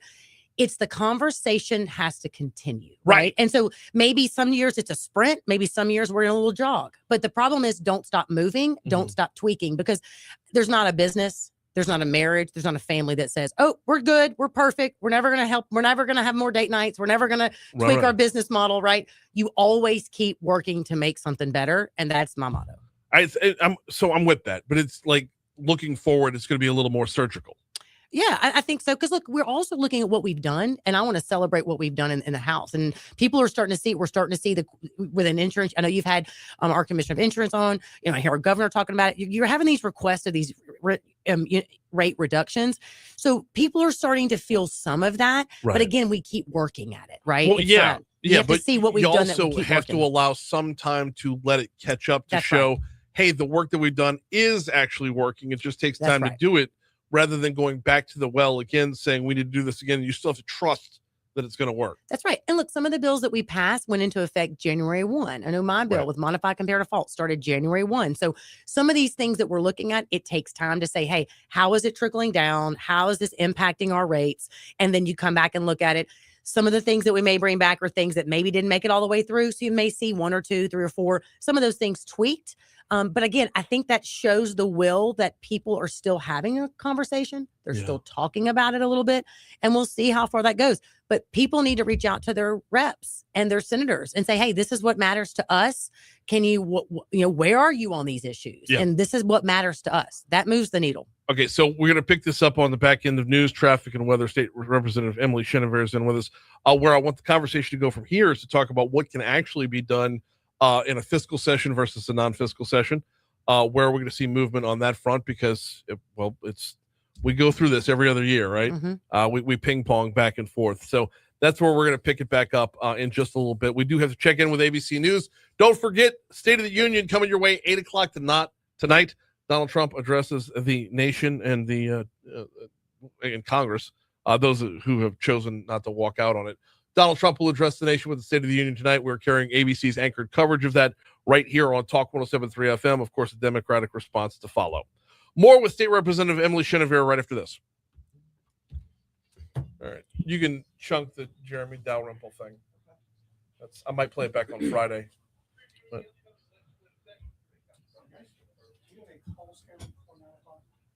Do you have a... No. I will tomorrow, though, in the 8 o'clock hour. So.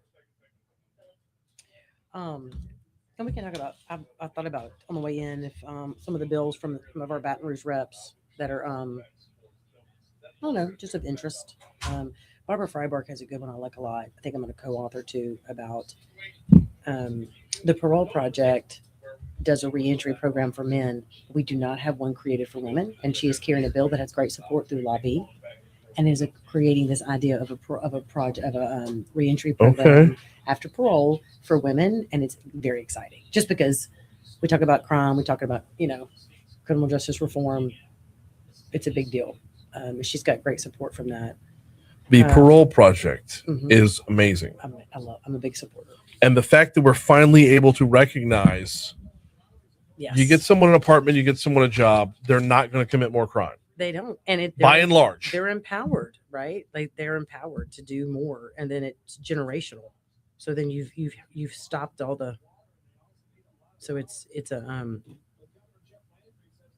awesome. There's just a lot of news too. I heard you talking about the Amazon. There's a lot. I need to get do you know, is it Gallet? Mm-hmm. Yeah. You need to talk to him? Kim Carver sent me his number. I've got his number. I've never talked to him before.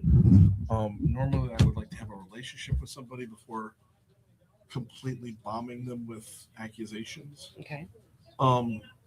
there's a lot of people in St. Tammany Parish that think a big data center is coming to 1088, Highway 1088, which is just east of Mandeville, closer to Lacombe. Well, closer to Mandeville, but on the Lacombe side of Mandeville. And they're pissed about it, and nobody wants to respond to it. They've recently rezoned 1088 to be heavy industrial. There's numerous road building projects where 1088 is a lonely highway. And once you get past Mandeville Middle School, or once you get north of 12, it's very lonely, very fast out there. They're like, why do we have to 4-lane this? What's on the way?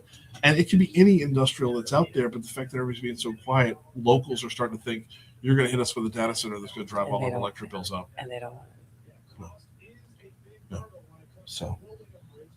I mean, maybe reach out to him and talk to him about it and see. I'm gonna get him on to talk about whatever he's got going on until I can actually meet him and know him, so he knows that I'm not a bad see guy. how much he's tracking that and following that, because sometimes I don't know how much he talks to LED and Susan and how that This would be parish president stuff, and by the way, this would be Susan's backyard. That's right. That's exactly right. I'm having some more discussions about the film industry on Friday. So I'm not talking about today, but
I get phone calls still about more. I'm like, That's what happens when you swing big with, or they're just like, "What are you doing this year? Hey, what are you?" See, you had mentioned that at we're lobby. Yeah. And you said, I'm not going to do nothing. I said, no, that's Roger Wilder's job. Turns out I spent that Sunday hanging out with Roger Wilder. Awesome. Yay. It's like, oops. Oh, he's good. He's such a good person. So it was, my friend's kid is a page, or two of his sons were pages in Toth. So we were out on St. Charles for Toth Sunday for Okeanos, Mid-City, and Toth all in a row, right? And I'm good friends with Chris Landry from Louisiana Travel Association. Yeah. And he kept telling me, he's like, hey, what are you doing on Toth Sunday? I'm going to be at Waltz. You should come by. And I'm like, okay, cool. And I'm racking my brain. I'm like, I know New Orleans pretty well. And I know I haven't gone out a whole lot, as I'm a grown-up. But I couldn't tell you where this bar is. What the hell is Waltz? We talked about he's been meaning the New Orleans and Company headquarters. Walt Leger. Yes. New Orleans Company headquarters. I'm like, oh, shit. Okay, Chris, I'll try to swing by. Send me a pen when you get there so I know where you're at. And he sends me back the physical address. I look at my phone. I look up, and I'm literally across the street from it. Oh, wow. So I went over there and just hung out with Walt, with Kelly, all the New Orleans Company people, but and Chris, of course, and then Big John. Yeah.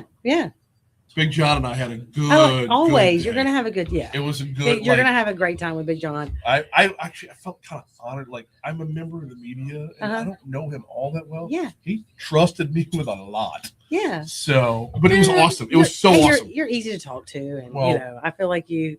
Even if there's you're just going back and forth and talking about legislation, I think you do a good job of people feel comfortable. Roger, I got two of my kids with me. My older daughter was off with her boyfriend somewhere in St. Charles. I don't know. But I got my middle and my little with me. And Roger comes up, gives me a Smoothie King gift card. I love it. That's what he does. Comes back 5 minutes later, gives me a Smoothie King gift card. I was like, Roger, eventually this is going to be an ethical violation at some point. He wants everyone to have Smoothie King. So between Big John, Roger, and Bayham was there too. Oh, you had a crew. Oh. Y'all had a good time. Oh, Huh? we had a good old. Look, Bayham is underrated. He's dry. He is. Look, Super dry. hey, with 105 members, everyone has such unique personalities, yeah. and we all. It's so fun though, Yeah. right? It's Yes, so it is. fun. I love it. But we had a blast.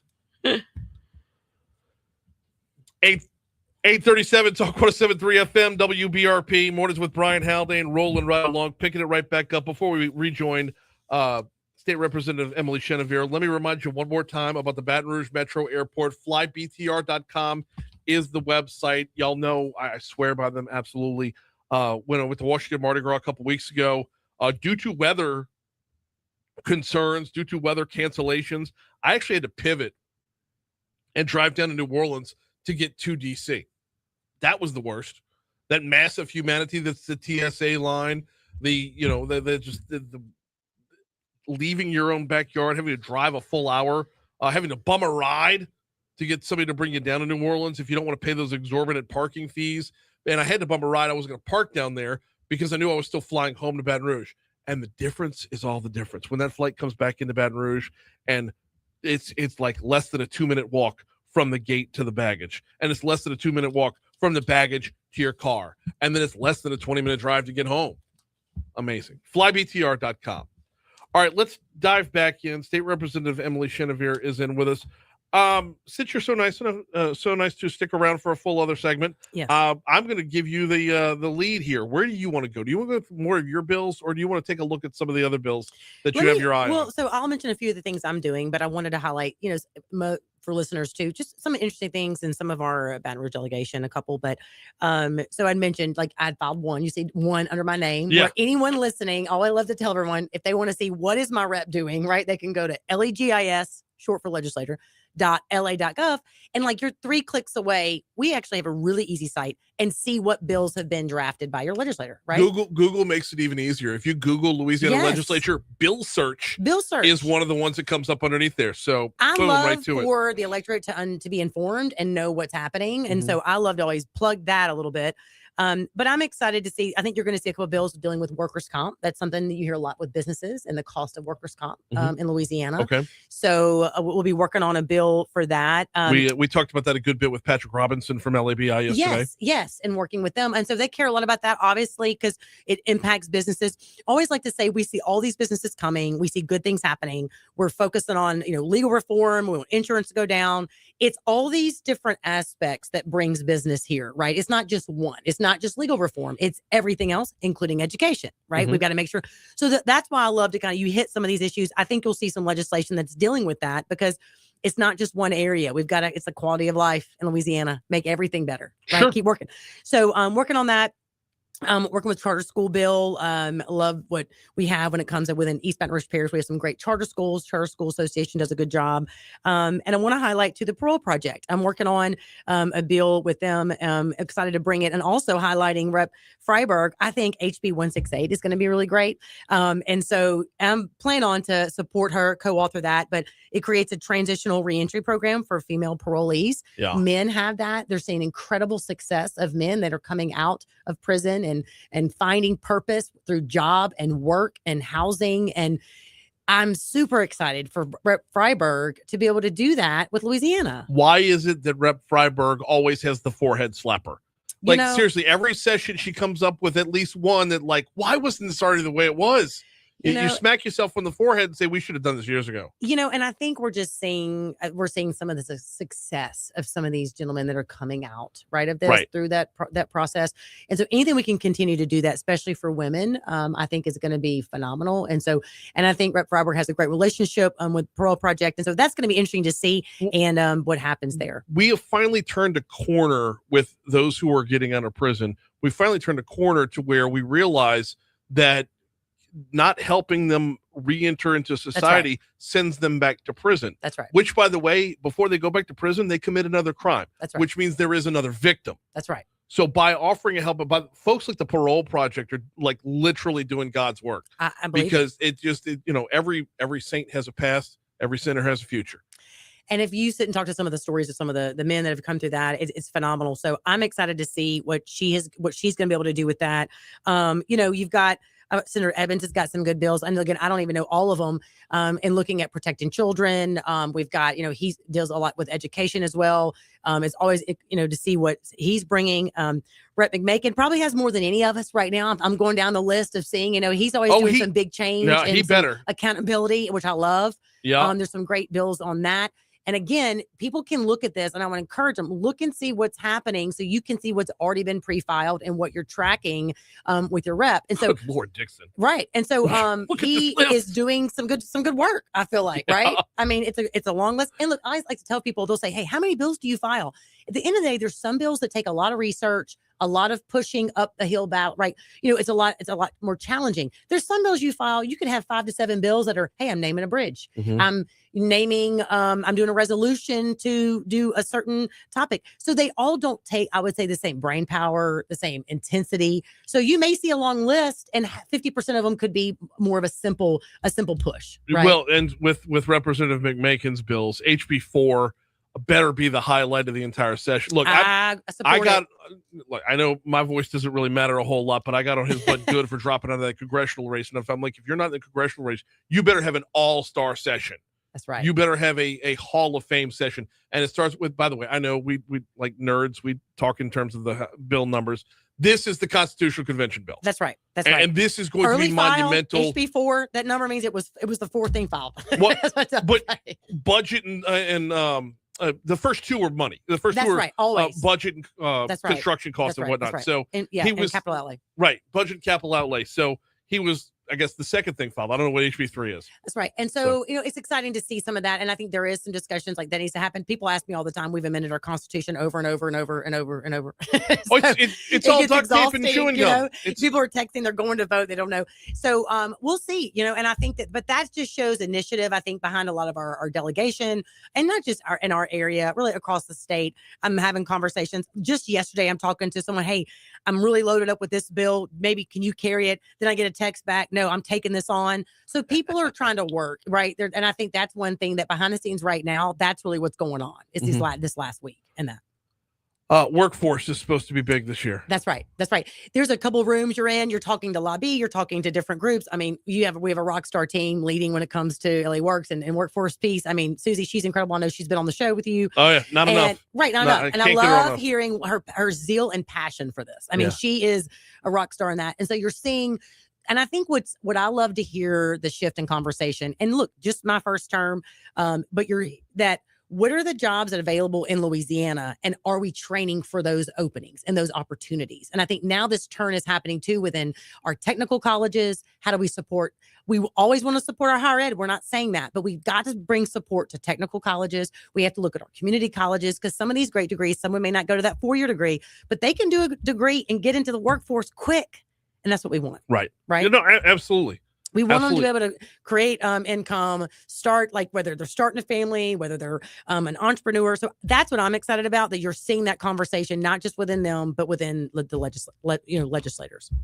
You mentioned the technical colleges. One of the things that I'm going to be keeping a very close eye on this particular session is Richard Nelson. Not Richard, he's not thing, but like his work this year there. That's right. Because he has been a state representative, because he has headed up Department of Revenue. He has a particular understanding of A, how the sausage is made, and B, what the sausage costs. He does. So moving him over to LCTCS, I think, is going to be an absolute home run of a move when you team him up with River Parishes Community College, when you team him up on the North Shore, or wherever the case might be throughout the entire state.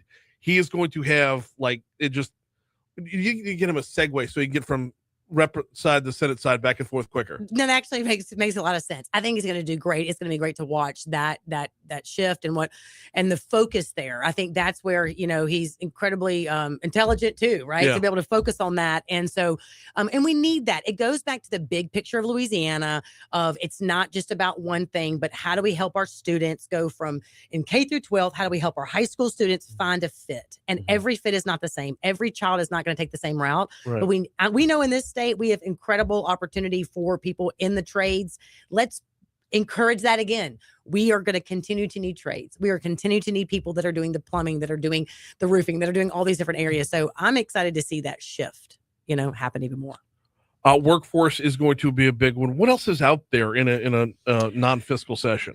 Well, it's kind of one of those things that I was having a conversation probably like last week, and they're like, no one's like, I haven't seen a huge package on just one thing or just one. I feel like I'm seeing just a lot of just random issues that maybe it's more individually based, right? Or maybe they're talking to constituents one-on-one about certain topics that, hey, this is the year to do this. And so I still think there's a lot of energy. We had a big class elected, in that first year. So there's a lot of energy there and to continue to do the work. And so, there's not one topic that's taken over. I think we're still just kind of, this week we're just all head down trying to make sure staff gets what they need, and keep moving everything forward. And there's probably gonna be that moment where we pull back and say, okay, out of 400 bills filed or 387 bills filed, whatever the number is going to be, will be obviously probably more than that. Is there a trend? And I think that's one thing you'll probably be able to look at too, right? Oh yeah. We'll hit this Friday. We'll have another pack. We'll see kind of what's everything that's been filed. And, but you'll see, but I think you hit it, right? We've talked a little bit about insurance still. We've talked a little bit about legal reform. We've talked about the workforce piece is a big deal. We're looking at, the education. I think, the governor is pushing too within how are we dealing with education and parental choice and all of those issues, because that's a big part when it comes to workforce, in my opinion, where kids go to school. 1 minute to go. And thank you again for sticking around for an extra segment. I want to shift over to talk just like on a more personal note. Your freshman class, the class that came in at the same time you did, y'all had an incredible bond, an incredible tightness. Y'all were able to row in the same direction really, really well together. As we embark upon another session, where are those relationships right now? Is it still like go team go? I think it's a great question. Yes, I do. I do think that. And I think it's even beyond our class. I think our class too, you jump in with fresh energy. And I like to compare it to that marathon runner. Like, I know we're not in the Summer Olympics, but right. And just wrapping that up, but it's that you're kind of passing that baton. There's been people that have been running this race a long time, right? 4 years ahead of us, 8 years ahead of us. And then we come in with this fresh desire of, hey, we're listening to constituents. We want to make some big reform. So they're kind of passing the baton to us because they've been running a while. Right. And so we come alongside each other. I feel like that energy has carried into all of us, and including our speaker. Like, he is leading the way, leading the pack on that. And I think we're going to continue to work harder, work together more, communicate better, and keep moving in the same direction. That's my goal. And I feel like that's what most people feel. She is State Representative Emily Chenevert. Thank you so much. Thank you. Here's your money now. Yeah. One of the things we found last year was others would start gravitating towards y'all. And it was like, and oh my God, look at this. We're starting to see results. And I think it is that energy side where you're just like, you get into your mood and you're just like, what are we going to do? What are we going to do? And then insurance is like insurance. And so we all were like, that's all we hear. We just knock doors. Right. We're on the street. All right, let's dive back in. State Representative Emily Chenevert is in with us. I'm in. Well, yeah. And I'm part of the crowd that, like, I don't send my kids to Catholic school to get a better education. They do get a better education at Catholic school. I send them to Catholic school because they're Catholic. Well, so I'll mention a few of the things I'm doing, but I wanted to highlight it's the spiritual component. It's right. So it's a choice. It's not a necessity. It's a choice for me and my wife. We decided when we got married that this was how we would be raising our kids Catholic. But that being said, I still pay taxes on all the rest of it.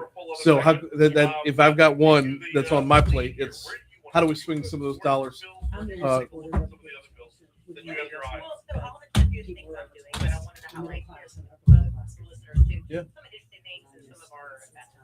When shopping for homeowners insurance, I'm going to give you the lead here. Where do you want to go? Do you want to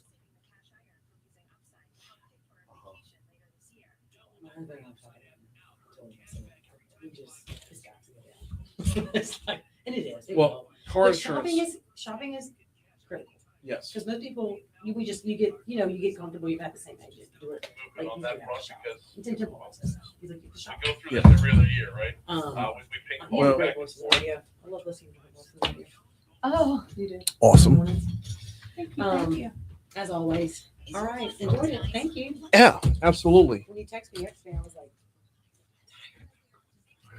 Well, I don't want to bother you while you never bother me when you call. I always will. I will always try to make a point to be if you reach out. Well, I greatly appreciate And it. it's what Shane was like, when you go in the class, it's always better in studio than in class. It is. It is. It's for you, for me, it's conversational. Yeah. Have a good day. All right, you too. Thank you. Thanks. I've said it before. I'll say it again. Representative Chenevert versus candidate Chenevert are two. That woman dove headfirst into learning everything about the job possible and came out the other side an absolute star. Yeah, I'm like forever impressed. She is, and she got her head's on her shoulders the right way. But like the first time she came on when she was running, I was like, man, I don't know. She hit a lot of basic talking points, and then like well, it was more along the lines of like there would have been good talking points on a national level, but from the time she was sworn in to her first opening day, her first session, like from that time, she dove in to like really, really learn the job. And because it's not something you can understand from the outside. Her district is unbelievably lucky to have her, and wherever she goes after that. Yeah.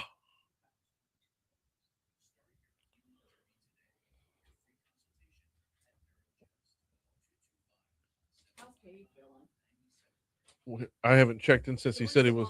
Because I'm like,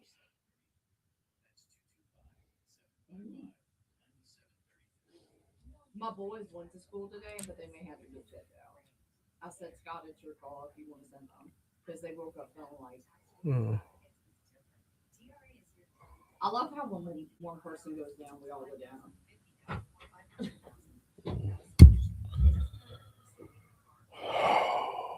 It's my third text asking about I don't want to go to Rotary tomorrow. The land purchase.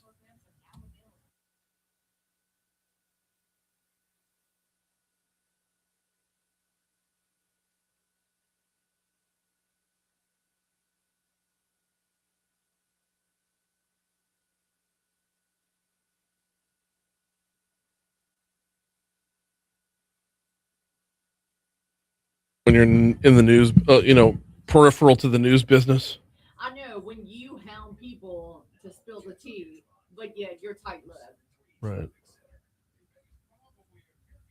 Brian Haldane can hound you all he wants, but don't hound me.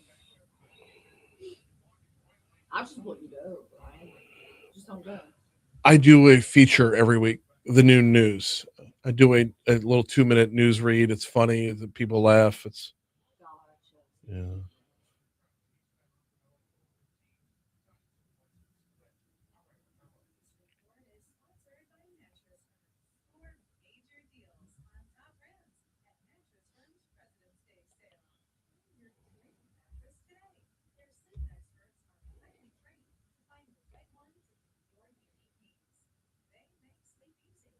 Well, I hate to say it then. I mean, coming from a PR standpoint.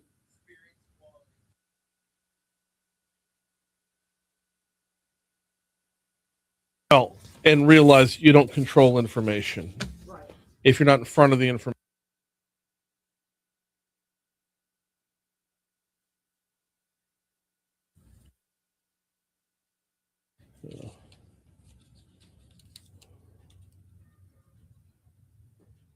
I'm just putting my PR hat on.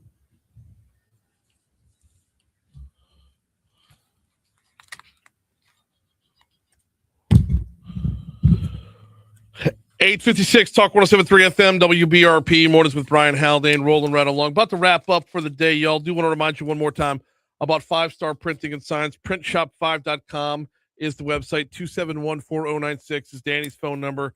Danny Palin over 5-Star Printing and Signs does phenomenal work for your business. But this is an election year, so I want to remind you about the work that he can do on a campaign. Collaborate with him. Get creative. Do something a little bit differently. In the world of politics, a lot of times you just can be told by, you're the guy running your campaign or a political advisor that more of the same humdrum is the way to go. No, it's not. You got to catch someone's eye along the way. That little mailer you send out when the whole family's just, under a beautiful oak tree and you've got a golden retriever. No, everybody does that. What are you going to do that's going to separate yourself and stand out? Danny, this is where you collab with him and you move your campaign forward. Printshop5.com, 271-4096 for 5-star printing and signs. What are you looking forward to in the State of the Union tonight? I got to tell you, the plan is to watch it. I mean, if for no other reason than it, ties back into the job. The plan is to watch it. I do want to hear about Iran a lot. I want to hear very much about, or as in as much detail as the president will go into about what the plans are with Iran. Are we going to see strikes? Will they be limited? I do want to hear about that. I do want to hear about the tariff conversation because we went up and down this whole avenue for the last couple weeks now, and then the Supreme Court making the ruling they did, which apparently the Justice Kavanaugh's dissenting opinion has opened the door to what we're seeing now with 10% tariffs going in across the board as opposed to where we were at before. I want to hear a lot about that. And then beyond that, I don't know. I'm just, there's not a whole lot I want to hear in terms of your traditional State of the Union, because I know anywhere else he goes after that is, and look, he's got the podium, he's got the microphone, and he's got every camera in the country pointed at him. So why wouldn't you make a pitch for midterm elections? But I just would like to hear a State of the Union and not a political speech, if that's even possible. I don't even know if that's possible these days. So what are you going to be watching, or what are you watching for? Let us know over on our Facebook Live. I got one eye on the clock. I don't think we have enough time to do anything else. No, we don't. Oh my word. I got to get out of here. Okay. Moon Griffon's coming up next tomorrow in the 8:00 hour. We've been working on this for some time now. Lieutenant Don Capola with Crime Stoppers. We are going to bring you Beyond Bars right here on Talk 107.3 FM. So be on the lookout for that. Outside of that, we got to get out of here. Moon's next. We'll see you Wednesday morning. Yep, we're doing the Beyond Bars thing tomorrow. We have one of the two guys that does it. So there will be I forget his name. I forget which one of the two is coming. But Don will be here with them. So we're going to hear the whole Beyond Bars presentation on a very personal level tomorrow. Dang. Yep. Bye-bye to Facebook. Bye-bye to Facebook.